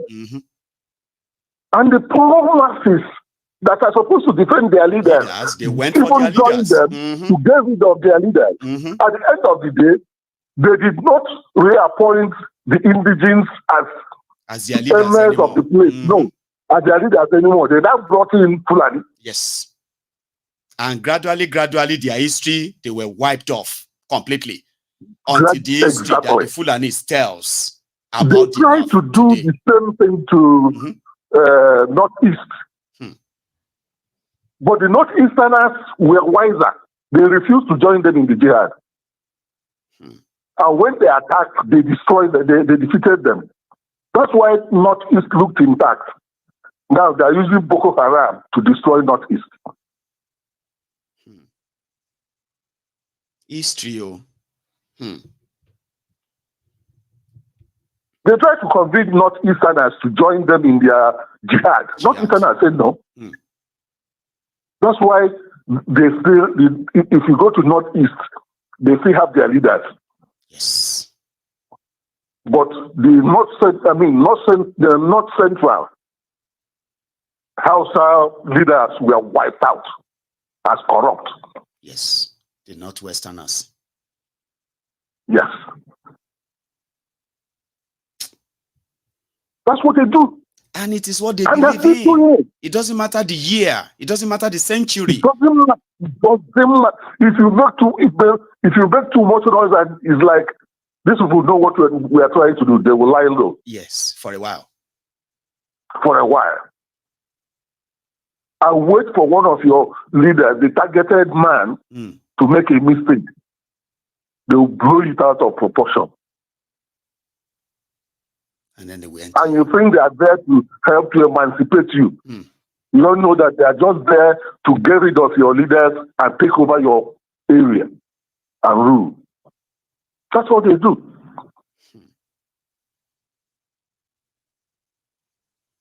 Now we know better. There is no moderate Fulani because they all believe in this. I schooled with them. I schooled in Ahmadu Bello. And I was involved in the politics of Ahmadu Bello, the student union then. The ones that pretend to be moderate is practicing takia. Takia, exactly. Deception. Those are the ones that will tell you, listen, you see, this guy is going to kill, it says he wants to kill you because in the name of Allah, right? See, me, I don't support what he is doing, okay? But if he says he's killing you for this or so reason, I can't stop him, but you should not blame Islam for it, even though I can't stop him and I cannot condemn him. But I am not, he's not doing it for Islam. Those are the ones that will use takia on you. They don't want you to react and believe that what that person is doing to you is doing it to you in the name of Fulani, is doing it to you in the name of Islam. They will say they are moderates. They say, no, don't insult Islam. He's not representing Islam, but they will not condemn him. You get that? They will not condemn They will not condemn him. They will not condemn that terrorism. They will just tell you that, listen, he's not representing us. So, come on. A Fulani man who claims to be a Muslim will not go for Masalachi, where a non-Fulani is holding they won't. No, they won't. Because they don't believe you are a real Muslim. That's another thing. If you like the Hausa, if you like the Kanuri, they will not allow it.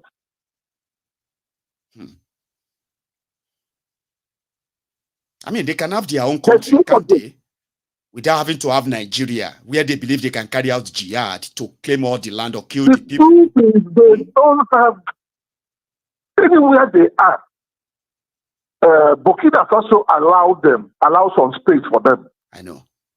Now look at the terror they are doing. Look at what they are doing in Burkina Faso. Unleashed on Burkina Faso today, the entire Sahel area. Central African Republic. We want to show we are politically matured. They elected a Fulani man as the head of state. They are still fighting the war till today. Because the guy turned, if you're not a Fulani, you cannot do anything, even do business in Central African Republic. Every lucrative thing went to Fulani. Until the young boys there rebelled. Like everywhere they are in Africa, they actually there as terrorists. That's what I can have on record. That's why the ancestral country is Guinea. But Guineans will not allow them near power. They would never. No matter how they practice their takia, they know them there very well. They will not allow them near power. I met one Fulani guy. I think he said he's from Guinea. That was sometime last year in New York. I pretended to be also that my mother was a Fulani and all that. He relaxed and was telling me how they have planned with Buhari to take over Nigeria, that Buhari is going to fund all their struggle in West Africa, that if they can get two people like Buhari, that they won't have problem. Because some people like Buhari is a blessing to their cause. He is expected to fund them. He is also expected to pave way for them so that, they don't encounter too much obstacles here and there. And he did a good job for them. But he failed because he couldn't hand over Nigeria to them still. They can't get that. It's either they break up Nigeria and they keep any space they have managed to keep for themselves in the Sharia North. It is a huge, impossible dream for them to think. Anybody's going to my brother, listen. The longer it takes us to get rid of them, the more impossible it will be for us. Wow. We are running out of time. We are running out of time. The longer it takes, the impossible it becomes. Yeah. Okay. Look at how they are now using federal might. Yes. To take over Middlebelt. That's some scary stuff there. Give them another 10, 15 years, they will succeed. Subdue Middlebelt. What is left of Nigeria? There's some deep stuffs there. I'm going to actually a lot of us will have to go and have a deep, deep breath, breathe in and breathe out moments of indeed. We are running out of time. We are running out of time. Thank you so much, sir, for sharing this, right? I will take another one. It's such an honor that you could indeed take us through this, that segment too. You just got me kind of a little bit out of words, right? But I appreciate that, sir. So thank you so much. And you have a wonderful day. Okay? I really appreciate what you're doing. Thank you, sir. I really appreciate what you're doing. God bless you, sir. Thank you. Now, that's some serious stuff there to everybody who can actually really think. When Elderly says, number one, we are running out of time, and when we say something is impossible, it's never going to happen. It seems like we are saying that out of naivety, like being naive. It is going to happen. The longer it takes to get rid of them, the impossible it becomes. It's not only just some big, like deep words there, right? Some scary shit too. Now I'm scared. Oh, here. Hello there. Ah, Baba. Sir. Otojo meta ihehe. Force One. Is that you, sir? Yes, sir. Yes, sir. How are you? I am well. I am well. Great, sir. You did not. It's been a while. I've been trying to call. Yeah. So, you see, this Islamic thing, let me say something real quick. You know what is going on in Israel right now? The reason why Israel bent on their mission. Because, they've been deviant to US, right? Yes. It's been following. It's because, you see, these people, they came in, and once they committed the terrorist act that they did, they went straight hiding behind the Palestinians. That's what they do. And I listened to a video of Hamas' son. This guy, according to that video, the guy was saying that the establishment of Palestinian states is not purposely for Palestinians. It is for the Hamas. So it's going to be like invariably like what happened in Afghanistan. When the US left Afghanistan, it was Taliban that took over. That's right. Now, but where I'm going with this is this. You see this Islam thing that we are moderate Islam, semi-moderate, the cold one, the hot one, it's all BS. Okay, in Christianity, let's go back to Christianity right now. We have people, we know that in Christianity, people like deeper life people, they were not to be spirit, more, like self-righteousness and everything like that, spirit, cocoa, whatever they call them. But according to them here, you will say somebody is a moderate Islam. Like you said, what you said with the last man that spoke about, I know this, don't disgrace Islam, don't do this to Islam. Yeah, this like person wants to kill you. Islam, you are criticizing us because of these people. We want you to talk about them, but don't link them to this. And I'm like, hello, I didn't link them to Islam. They claim Islam, and I'm going to address them as their type of Islam. You know what I mean? So if you are not sympathetic to them, you should condemn them with me, not defend your Islam. You remember that guy Nuru? I was trying to say that. So yeah. Go on. Yeah. So that is the thing. Let's call the spade a spade. These people are terrorists. Okay, Fulani from day one, they don't have any nation. They are wanderers. They wander around. They don't. They are going to be there. Until 1803, there is nothing called Sokoto Caliphate anywhere in the world or on this earth. Nowhere. And it was after the success of the terrorism of the Hausa kingdom that gave birth to the Sokoto Caliphate, and that is historically fact. Yeah. Go on, sir. Yeah. So they came and started taking, especially from the north. They took over the north. Then we started having Hausa Fulani, whatever. And even, remember I told you I had a piece of few lands in Ilorin when this what is this guy Taniolon case happened. Yeah. It began to give me a second thought in even developing the land, because Ilorin, Kwara State, Ilorin is a Yoruba land. Yes. And we're now having, I was talking to a guy the other day, the guy was saying now we have Yoruba Fulani. I said, Yoruba what? Have you ever heard anything like Igbo Fulani? But you see, when all this wildlife was brewing that that's the intention. No, that's the intention. Okay, you have Hausa Fulani, then you are going to have Fulani Yoruba Fulani now. Yoruba Fulani. Yeah. Then you are going to have Fulani, and then you're going to have Igbo Fulani, and then it's going to now become the Fulani Republic of Nigeria. Yes, sir. They already started doing this Yoruba Fulani, right? Not going to happen. And the reason is, you see, all our leaders from day one, who they've been in existence before you and I were born. They're supposed to stand up and call a spade a spade. Take the bull by the horn.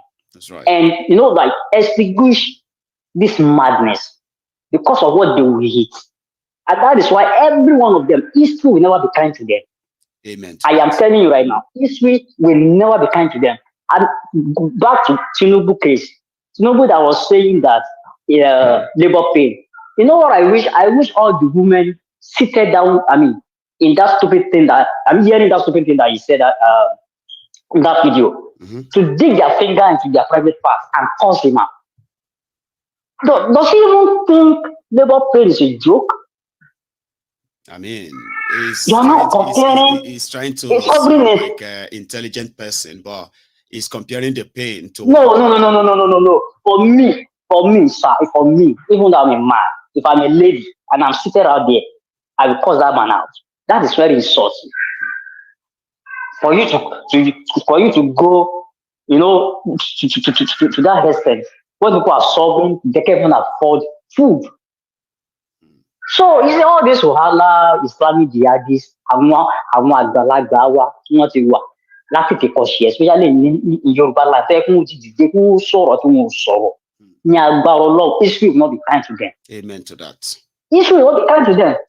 History will not be kind to them. What is somebody just saying lately now that youth should what, stand up and take back their country. And so now you want youth to stand up and take back their country when you have the opportunity to turn this around, but because of now, why people think Tinubu will do anything different? If you remember, I said on this show before, I said one of the reasons why I never supported Tinubu from day one is because when Igboho Osha, to start the campaign that we must take Yoruba land back, that Fulanis should stop killing his people. I saw Tinubu video now. This idiot never say a word. He was asking us that where are the cows? No, he was asking where are the cows. That was what he was asking. He said, where are the cows? Baba said, where are the cows? That Baba fashion or whatever. That woman at the king. In the statement, but I know did you ever saw her.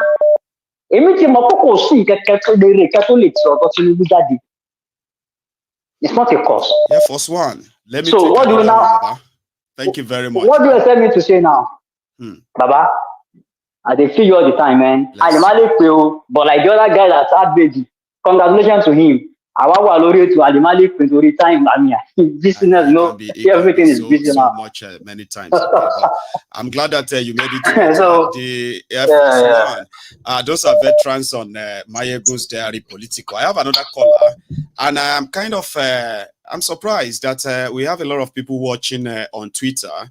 This is the first time I'm actually going on to check my Twitter and see if there are people watching. And it seems because this topic, this conversation is so hot on Twitter, on X. So I bet a lot of you shared this you retweeted this, and so many of these northern terrorists on Twitter, those ones who are gaslighting you, the Middlebelters, right? I don't know how many of you who are watching me for the first time on that Twitter right now, right? But I have always been one of those to remind you, okay, that even if people are trying to sort of gaslight you, or people are trying to be politically correct, you see, when it comes to the horror and the terrorism that Fulani represents, I am one of those who doesn't shy away from it. I don't shy away from it. You see, they might try to kind of gaslight you on social media and the rest of that, right? So if all of you stumbled on this, then you are welcome to MaiyegunsDiary, the Temple of Truth, okay? You must never be told otherwise. The Fulanis and their terrorism agenda is pretty much like, the danger that the rest of us, not just you, the Middlebelters, the rest of us are indeed exposed to. So when you see what they represent, okay, you speak out, you stand out, and indeed, you should begin to drop that idea of, one Nigeria, one Nigeria, one Nigeria. You cannot coexist in a place where the descendants of murderers, genocidists, considers you as a sort of, they are not even seeing you as second-class citizens. They see you as infidels, the trash, the wastes. Now, you cannot coexist in such countries. So when you are talking about defending yourselves, cutting yourselves away from those Sharia north and the rest of that, always pushing, keep pushing for that, what do you call it? The autonomous independent region of Middlebelt part of Nigeria. You need to make it real. And indeed, thank you for spending your evening with me. So I have a caller. I have kept you there for a minute or so. How are you, sir? I'm okay, sir. Maiyegun. Maiyegun, how are you doing? Please go on. No. You are making the point. The point you are making is very, very vital. God bless you. I'm Austin. I'm Austin from Germany. Austin. I thought as much, and then it's quite your shot, okay? And I know this is a terrain, place where you have been very, very consistent and vocal too, okay? Being honest with ourselves, okay? Now here is your shot. Go Definitely. I've been online, I've been watching your shows every day. Even when I try to call, I can't get it, but I used to listen the whole stuff that you do, everything. It has been quite amazing. You don't really need to wonder why people on Twitter watching your show, because your message took time to go and check, and I was like, oh, over 100 people, over 120 people watching live. Your message is touching everywhere. Let me be honest with you, because we that have been with you for a long time, we spray your message every day, and each person we share your broadcast will always say, wow, where can I get him? And I say, oh, you don't know Maiyegun? I was surprised. One of my tight friend, he don't know Maiyegun. I say, which land are you living? When I show him your program, and I know he's watching your program now. So everybody, your message is going viral. And it's hitting hard. It is hitting hard on everyone. But the point I want to make this night, I didn't listen to the program because of work, and I just came in when it was people are calling, and I said, okay, let me try, because last night I tried to call. I was so much pissed off with Nuruddin or whatever is NK, and I was so much pissed off last night. Why I was pissed off is that, number one, he's living in Canada and enjoying himself. Even though he might not be enjoying fully, but at least security-wise, he's almost out of it for the moment now. That's right. And now, the question you asked him last night, he couldn't answer that question. He was running here, hector-scatter. He jumped here, he jumped here, he jumped here. Why do you say so? He couldn't give you any answer. Then he jumped from there, he now jumped to Igbos. I don't know what Igbos did to Nigerians. I don't know.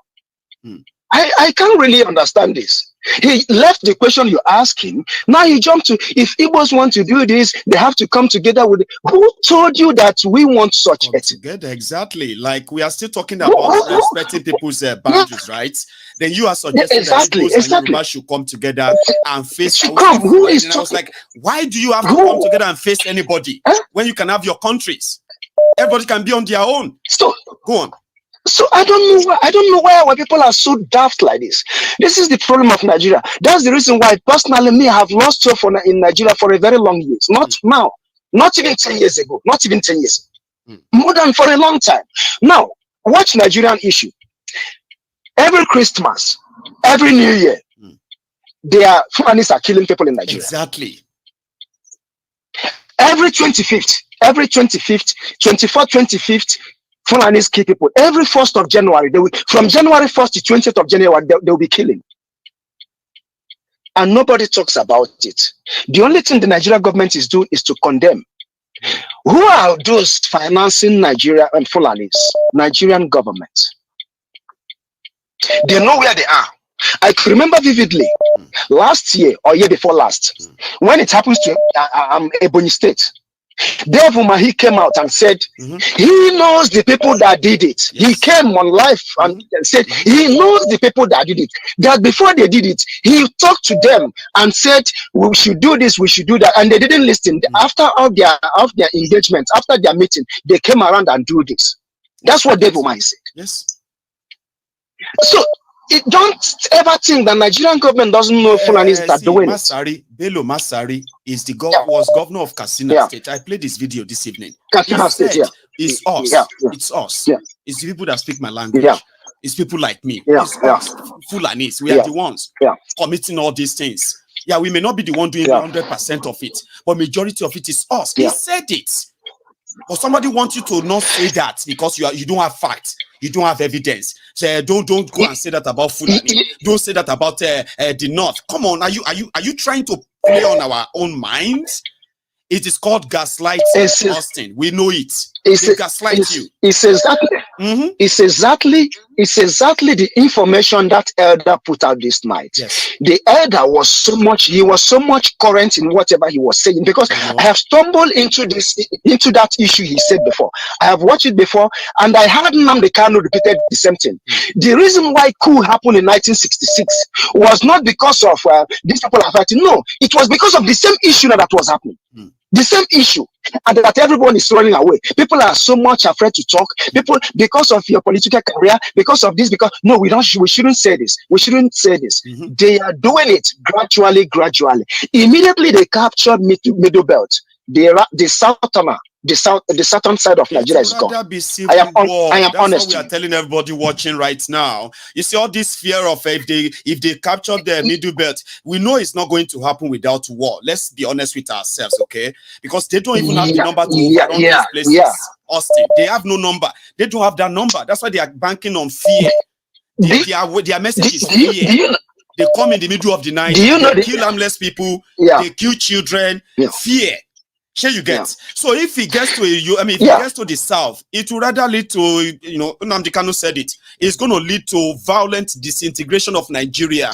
Nobody should threaten anybody with if he comes south. Or do you think it's a lie? Also, that's the truth. That's the truth. You know the problem.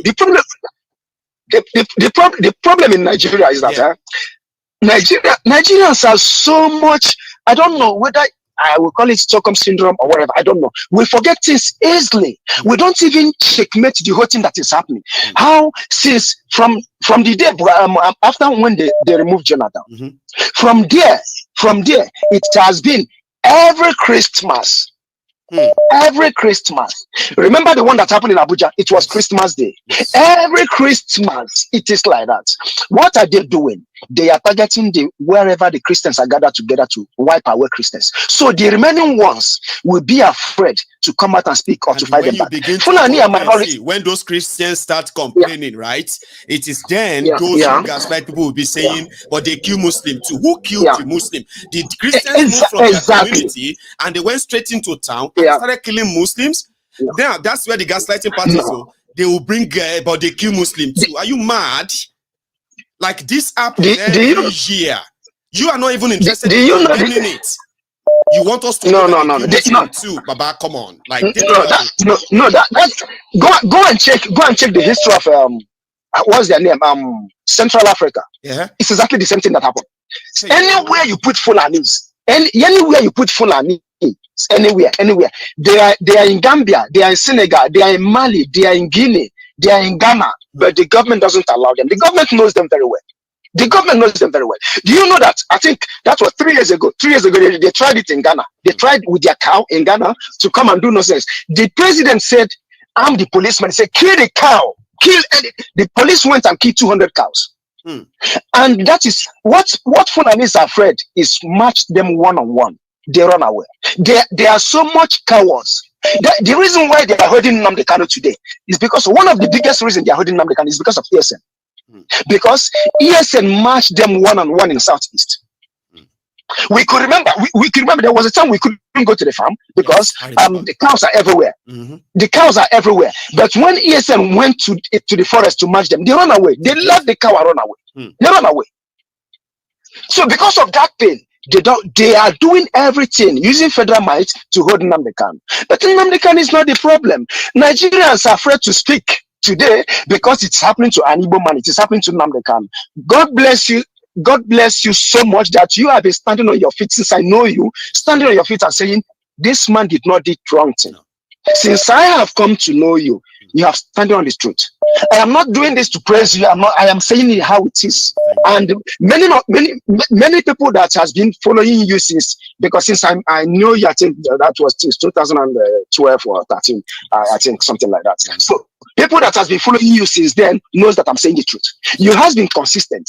And the people that are consistent in Nigeria government never leave them to see the day. I am telling you honestly. So if anyone is going to think Nigeria will get better, that Fulani are going to stop, you are dreaming. They will never stop until Nigeria will match them. If we don't match them, Fulani will never stop. There is one thing this man said now. He said, if Fulani find someone that is strong enough, they retreat back. Yes. They retreat back and wait for a moment. And now start looking for loopholes. It's exactly what they are doing. Fulani will never go back until TV people, until Middlebelters people, until the Benue people, until the Plateau people will stand up and say enough is enough. All this gun, they are surrendering to government. Government is the terrorists in Nigeria. Government of Nigeria is that they are the terrorists. They are the one arming Fulanis. Why will government remove gun from the citizens and arm the Fulanis? Why are they doing that? And everybody keep quiet. And the people, they will come in social media or they will come in national TV and be painting walls and sugarcoating it and saying, yeah, we shouldn't say it this way, we shouldn't say it that way. Why not we say the truth how it is? Fulanis are terrorists. If you like, there is no moderate Fulanis. There is no moderate. Forget whatever we are. There is no moderate. Forget whatever we are saying. We are saying he went to school, he's a moderate person. There is no one. This guy, the emir, the Sanusi, they beheaded an Igbo guy in their universities. Abacha wanted to kill all of them. Akaluka in Kano, yes. Akaluka, yes. They beheaded the guy. Abacha was a Kanuri. He felt pain. He killed 3 of them. Only Sanusi survived this. So people forget what Fulani. There is no moderate Fulani. There is no moderate Fulani. Buhari came to kill, to destroy, and to open ways for them. That is why he asked his brothers to come in. There is no moderate Fulani. Anybody telling they are moderate, there is no one. There is no one. From A to Z. From A to Z. Nobody. None of them. So none of have them. Their own None country of them. then. So, and Nigeria can, everybody can but they don't. separate ways then. They know if they have their own country, they are finished. Fulani is minority in the north. Fulani is less than 6 million in the north. They know this. Fulani doesn't have a place they call their own. Tell me one state that is Fulani state. Tell me one state.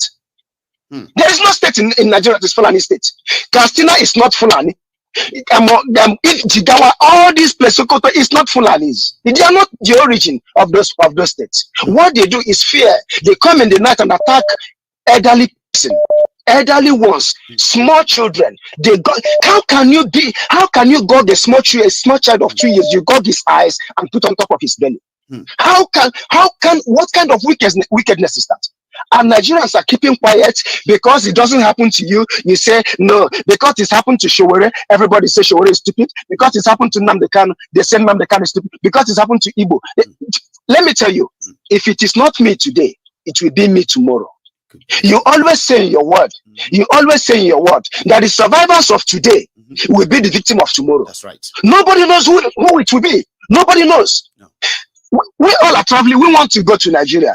You might be going to Nigeria. Even in your own state, you'll be kidnapped.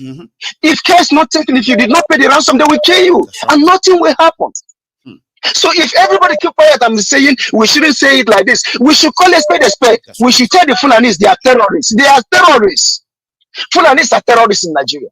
And there is no so until Nigeria stand up wherever they are going. God bless you, Austin. You just want me to kind of listen to that voice of that man again, Mazi. Right? I'll use that to drink, to relax. Thank you so much, Austin. You're welcome, my dear. Thank you. My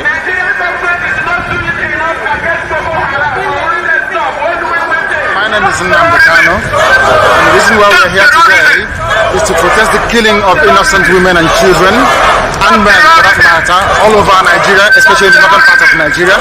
We are not happy, we are not pleased with what is happening, and that is why we're here today.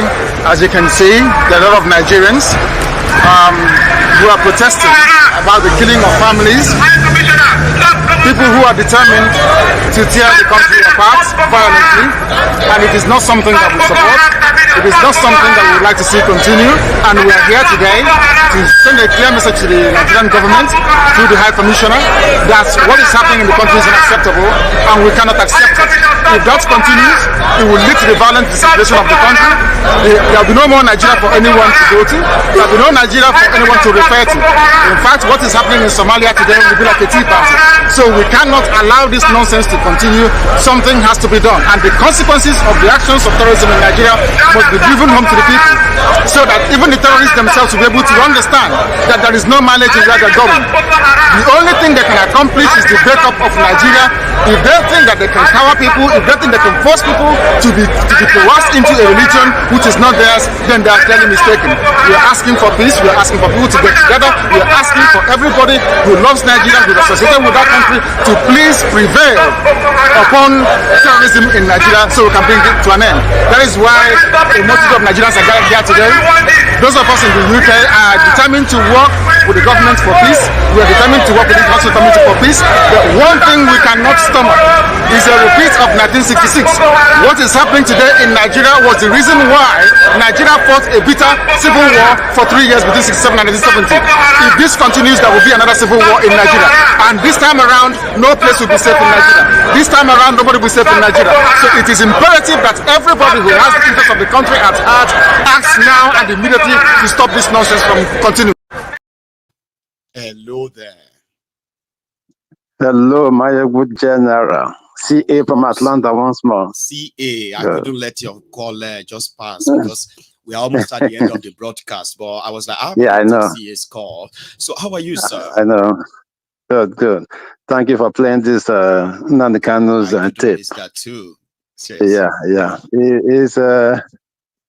It's a sensitive issue to me because, like I told you yesterday, when I saw the kids on the back of the women that were murdered, I can't get that out of my head.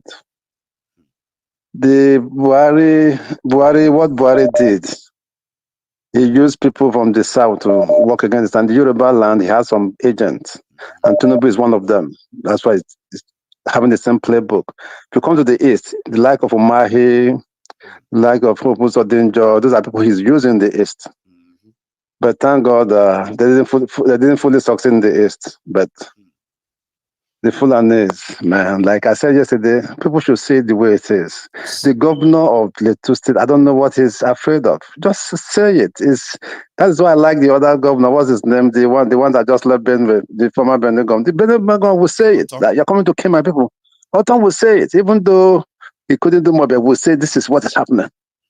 You know? And the people of Middlebelters, they can't continue like this. They can't continue like this. They have to be a way out. They have to. You can't fold your arms and watch your mothers, your fathers, your sisters, brothers killed. You cannot. You have to do something. Because nothing's going to happen to these guys. They do it and they go scot-free. Sponsored by the federal government. Remember when they started? We saw cattle herders with AK-47. Have you seen that before in your life, Maiyegun? No, I have never to give cattle herders AK-47. As kids growing up, we see them with stick chasing that car. So then they had AK-47 and nobody said anything about it. This has to change. They can't continue. The leaders of Middlebelt, I don't know what's happening. Maybe they're being blackmailed or threatened. They have to stand up and say, no, enough is enough. Remember the Zango cutoff issue when this General Zemani Lekwot defended his people, and they came out.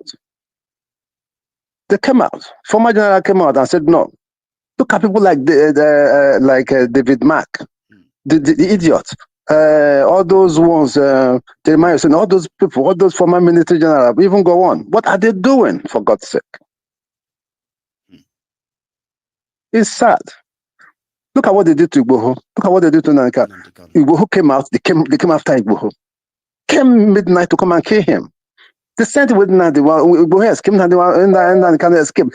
Once you come against them, they come for you. Now they're holding Omoyele's passport. So what has Sowore running away from Nigeria? They're still holding his passport. When you talk, they come for you.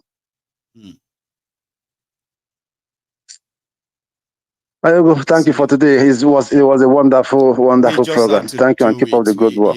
Thank you so much as well, CA, for your own contribution as well. So thank you, and you should have a wonderful evening over there. I have a Daniel that has been trying to get through, and I hope that's you. You're going to be my last caller tonight, by the way. But can you hear me? Oh, yes, I can hear you. Oh, great. Good evening, sir. My name. Go on. Yeah, good evening. This is my first time of calling. My name is Oldab. I just want to say something about the what I've been perceiving or maybe thinking about that the former Kaduna State governor. I think I think Tinubu is preparing him to become the next president, and he is, I think, behind the killings of this sponsoring the Fulani, because I can't think of ordinary Fulani will just stand up one day and said, okay, I'm going to a village and kill, start killing people. Killing people. So on the you remember that he himself came out one time and he said when they came to power, he went on to bring all these Fulanis, told them that my brother is in power now. So you may not be far from what you are suspecting, because I will agree 100% is always involved. I may not say he's 100% behind, but 100% involved in this murderous jihadist campaign. So we're on the same track. I'm following you. Go on. Yeah, so it's just that I'm so glad that at least somebody can, have the time to listen to me and, to my own opinion. And of course, I know one of these days, maybe in the nearest future, you're going to talk about it, saying, okay, well, somebody have made mention of this point. Perhaps it might be, maybe we might be talking, making sense out of all this, with the point I've just made now. So I personally, 100%, I think, that is what is going on, because recently they made him to become a chief in Ijebu land. So all this is just in a way to make him, feel at home that, look, you are secured.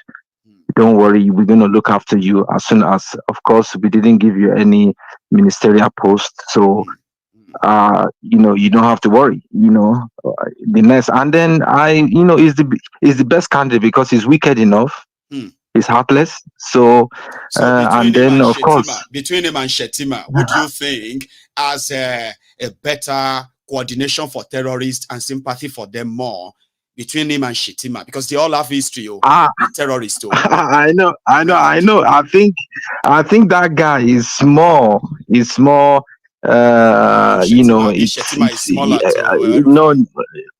Yes, because it's closer. It's closer to the middle belt, you see. So it's closer, and then it's even closer to the northern. So he can, maneuver his way around, and then of course he has enough money, and his pal is there now, so they're gonna finance him. So I think So in a nutshell, I think Nigeria is done for.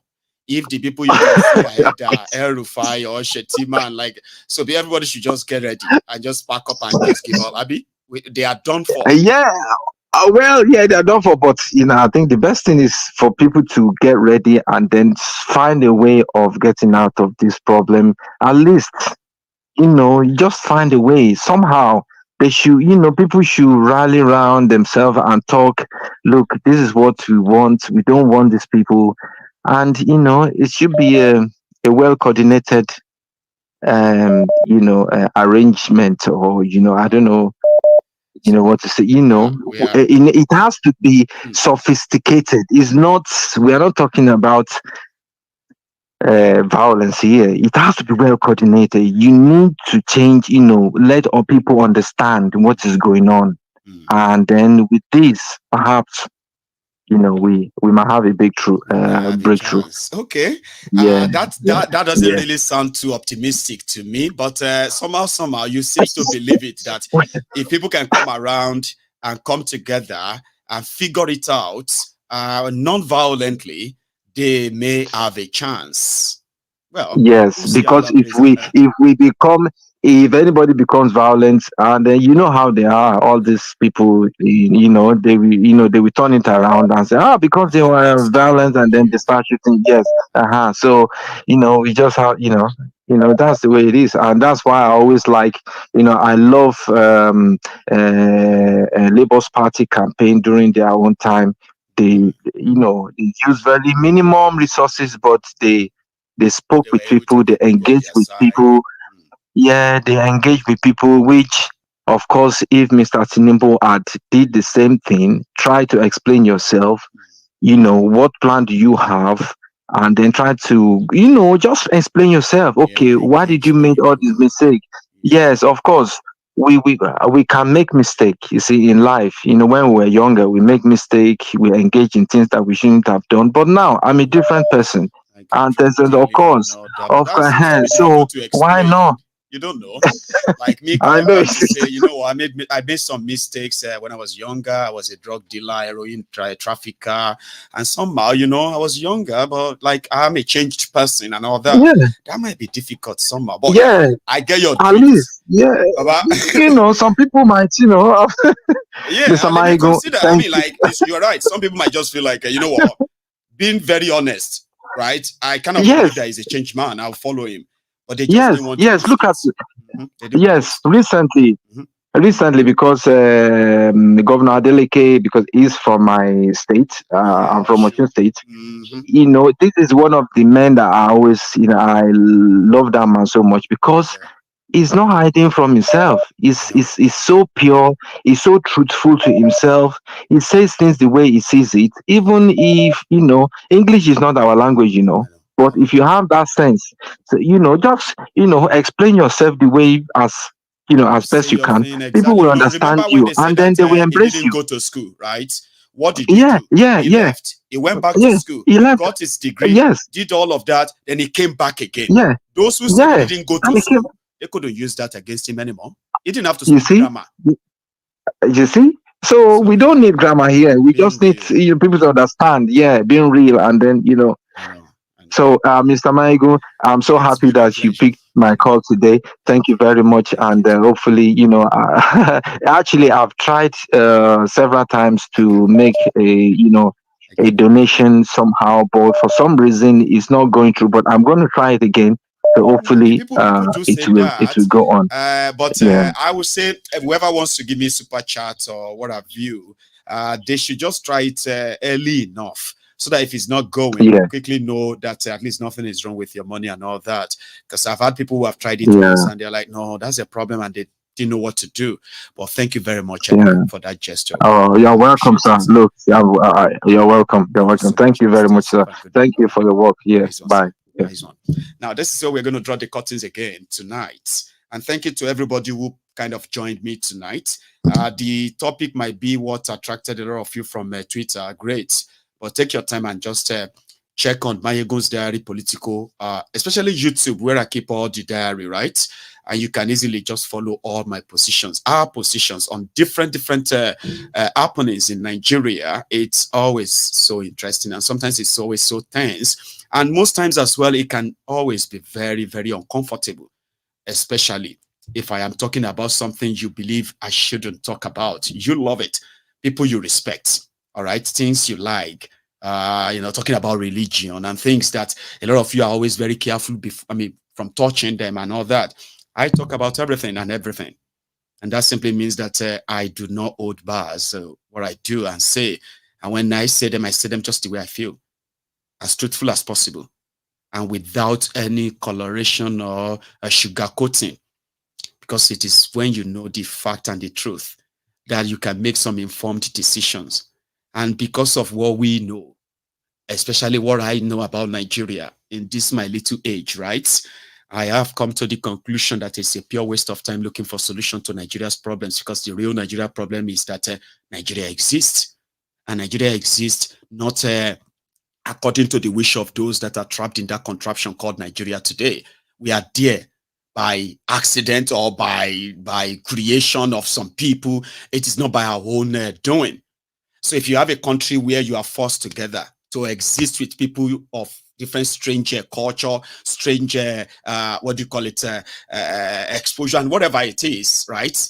And they are telling you that you have no choice. Take it like that, or, you know, there's nothing you can do about it. So people like us know that anybody telling you about one Nigeria is lying to you. Old or young, it doesn't matter. Poor or rich, tells you about Nigeria, one Nigeria is lying. He or she is lying to you. You will find out later. Now, it is not your fault that Nigeria is not working and Nigeria is never going to work. It's not your fault. Now, you see all this hatred that you are seeing around in Nigeria, the division and love, that they are all man-made as well, all right? But there's only one way out for all of us. Break up the entire shithole. Ask the people who want to be together and form their country if they don't want to be. Let everybody go their separate ways. With that, if you are a Sharia North, nobody is going to be a threat to your religion, and you are not going to be a threat to my civilization. I don't want to live in a world where some people, some people from the Sahel 200, 300 years ago believed that they could keep me or kill me simply because of whatever my belief. This is 2023, and Nigeria is headed for that. Before they turn Nigeria to Nigeristan, we are asking all of you to at least think for the first time. If they cannot live with the infidels, they can have their own country, but the ideology of you conquering people, attacking defenseless people, vulnerable people in their different communities, using the influence of government to kind of twist the people and indeed disarm the people from defending themselves. All of these tricks, they might be working, right? But they won't last. Trust me, they won't. Okay? And I hope that all of you, including those of you, the Sharia North, Fulani North, we know your history is history of religious violence. And you cannot preach peace to the people you are killing on their own lands. So we advise you that you can have that your country, you can have that your Sharia, you can do all that nonsense you want to by just staying away in staying back there in your Arewanistan or Arewa. You see, when you continue the campaign of killing people, and then you want to turn around and gaslight them, or probably trying to kind of, blame them for what you are intending to do, it will create further division. Your politicians may make money, but all of this that they are going to make from Nigeria, or they are still making from Nigeria, hidden from you, their real motive. Trust me, Nigeria is going to crash. It's going to come to an end. It is not because you want Nigeria not to break up, or because I want Nigeria to break up for peace. It is simply because you cannot run a country like that. Trust me. It is just a matter of time before everything will break into pieces. And by then, you may have absolute nothing to do to stop it. That's what we are saying right now, that those who are campaigning for jihad, holy war, killing innocent people to take their land and the rest of that, what you are actually what you are asking for, you will get it. And I promise you, it is not going to be a caliphate over the people of Middlebelts. Okay? It is going to be another resounding defeat that will finally, possibly, even erase the entire caliphate this time around. They killed Middlebelters, fought Usman Dan Fodio and his terrorist army. He died from that fight. Abi, somebody with them born in 1954. 1854. Sorry, hang on. 1754, rather. Usman Dan Fodio was born in 1754. He died in 1817. How old is that? 1754, 1764, 1774, 1784, 1794, 1804, 1814. Usman Dan Fodio died at the age of 60 what? At the age of 63, when he was fighting a jihad with the people of the Middle Belt. If they didn't tell you that story, I am saying it to you now. Go and read about it. So if a Fulani is bragging that he has the power to conquer, he doesn't have any power to conquer anybody. They are a bunch of cowards, bunch of low-life cowards, terrorists that Nigeria gave power to. And here we are. They have now become the albatross of Nigeria. Remember that. Even if you have Fulani friends that you went to school together, don't be stupid. Do you understand? You have nothing in common. What they thought you have in common is one Nigeria. It doesn't exist. So at the end of the day, it will break up. We just want it to happen as soon as possible. It is only a parasite that fears living alone. Everyone can live alone. Everyone can have their own country. It is only parasites that fears living alone. Are you a parasite? Of course you shouldn't be. Thank you very much. I'll see you some other time. Tomorrow is that other time. Before you go, you can still like the broadcast, share it, subscribe to my channel if you haven't already. I will see you again. I promise. Good night.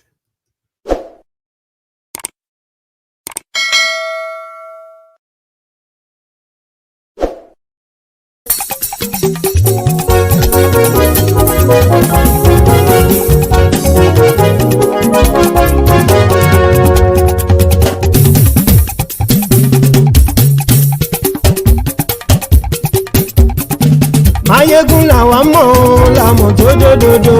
Maiyegun Diary Maiyegun number one. Maiyegun làwa mọ̀ làmọ̀ tó dòdòdò. Maiyegun Diary Maiyegun number one. Maiyegun ti dé o ọ̀rẹ́ ará ìlú. Maiyegun Diary Maiyegun number one. Lórí Facebook lórí YouTube. Maiyegun Diary Maiyegun number one. Gbogbo bó ṣe ń lọ ni Maiyegun já wa sí. Maiyegun Diary Maiyegun number one. Àṣírí ọ̀jẹ̀lú kì í bò níbẹ̀ o. Maiyegun Diary Maiyegun number one. Bó bá ṣe eré àní Maiyegun máa wí. Maiyegun Diary Maiyegun number one. Ó sì tún ṣe eré wàá gbọ́ níbẹ̀ o. Maiyegun Diary Maiyegun number one. Maiyegun Diary Politico. Maiyegun Diary Maiyegun number one. Godfatherism kò sí lọ́rọ̀ Maiyegun. Maiyegun Diary Maiyegun number one. Ẹ farabalẹ̀ sẹ́ o kẹgọ́rọ̀ lẹ́nu o. Maiyegun Diary Maiyegun number one. Àní Maiyegun làwa mọ̀ tó dòdòdò. Maiyegun Diary Maiyegun number one.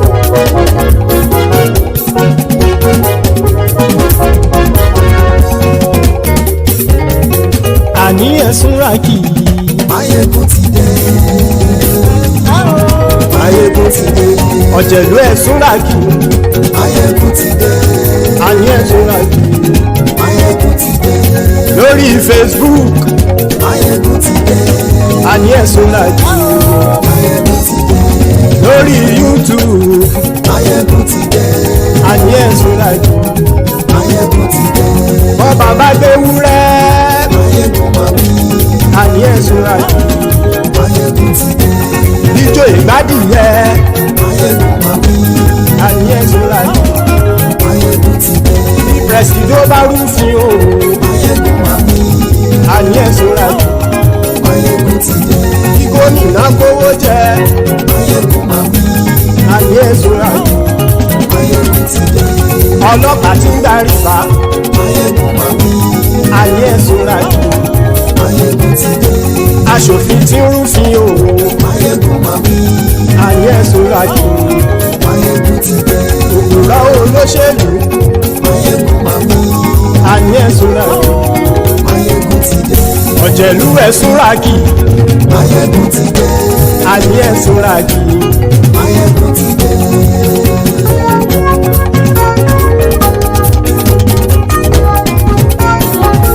Maiyegun ti dé.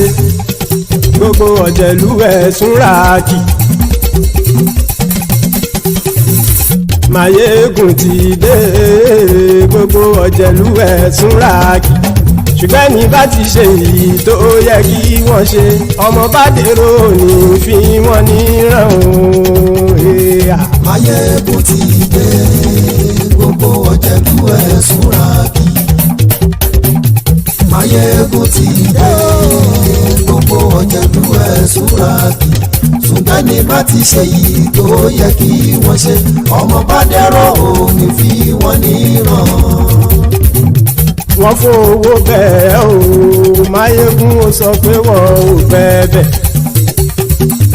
wọ́n fowó bẹ́ẹ̀ Máyégún ó sọ pé wọ́n ò bẹ́ẹ̀ oníkanṣá ti ṣe èyí tó yẹ kí wọ́n ṣe fáwọn ará ìlú tó gbé wọn débẹ̀ o àyè. Máyégún ti dé gbogbo ọ̀jẹ̀lú ẹ̀ súnra kì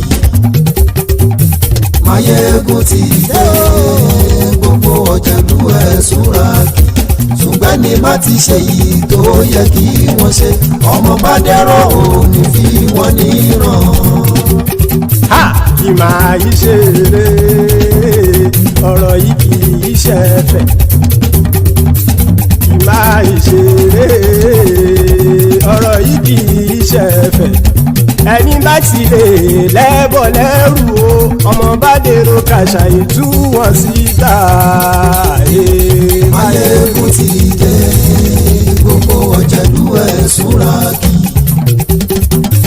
Máyégún ti dé gbogbo ọ̀jẹ̀lú ẹ̀ súnra kì ṣùgbọ́n ní bá ti ṣe yìí tó yẹ kí wọ́n ṣe ọmọ bá dẹ́rọ̀ ò ní fi wọ́n níran. tẹnitẹni ọmọ Máyégún ọ̀rẹ́ ara ìlú mọ̀mọ́ ni mo fọlọ́run ṣọ́ ẹ̀ bá kìlẹ́bù lóòótọ́ olódodo ìlú ọ̀tá ìlú mọ̀mọ́ ni ìwọ ṣá máa ń ṣọ́ra kò sì mọ́ bẹ̀rù bọ́tà ń lè rí bóníṣègùn lé káwọn mọ̀mọ́ fi ṣera wọn ni ó ti dẹrùn tí wọn ò gbọ́dọ̀ sì mọ́ bẹ̀. èèpo ọ̀bọ lọmọ bá dérò tàjẹ́ ò gbọ́dọ̀ jẹ́ ó ti jọba lórí àbínú ẹni kò sì mọ́ bùyà àìsíwọ́lu ní ẹnìkẹ́ ìgbódì ẹyin lábàrá o ó kó ẹni tó bá dán wò á kàmù. Máyégún ti dé gbogbo ọ̀jẹ̀lú ẹ̀ túnra kì Máyégún ti dé gbogbo ọ̀jẹ̀lú ẹ̀ túnra kì o ẹni bá ti ṣe yìí tó yẹ kí wọ́n ṣe ọmọ bá dèrò òní fi wọ́n níran o. Máyégún ti dé gbogbo ọ̀jẹ̀lú ẹ̀ súnra kì Máyégún ti dé gbogbo ọ̀jẹ̀lú ẹ̀ súnra kì ṣùgbọ́n ní bá ti ṣe yìí tó yẹ kí wọ́n ṣe ọmọ bá dẹ́rọ̀ ò ní fi wọ́n níran.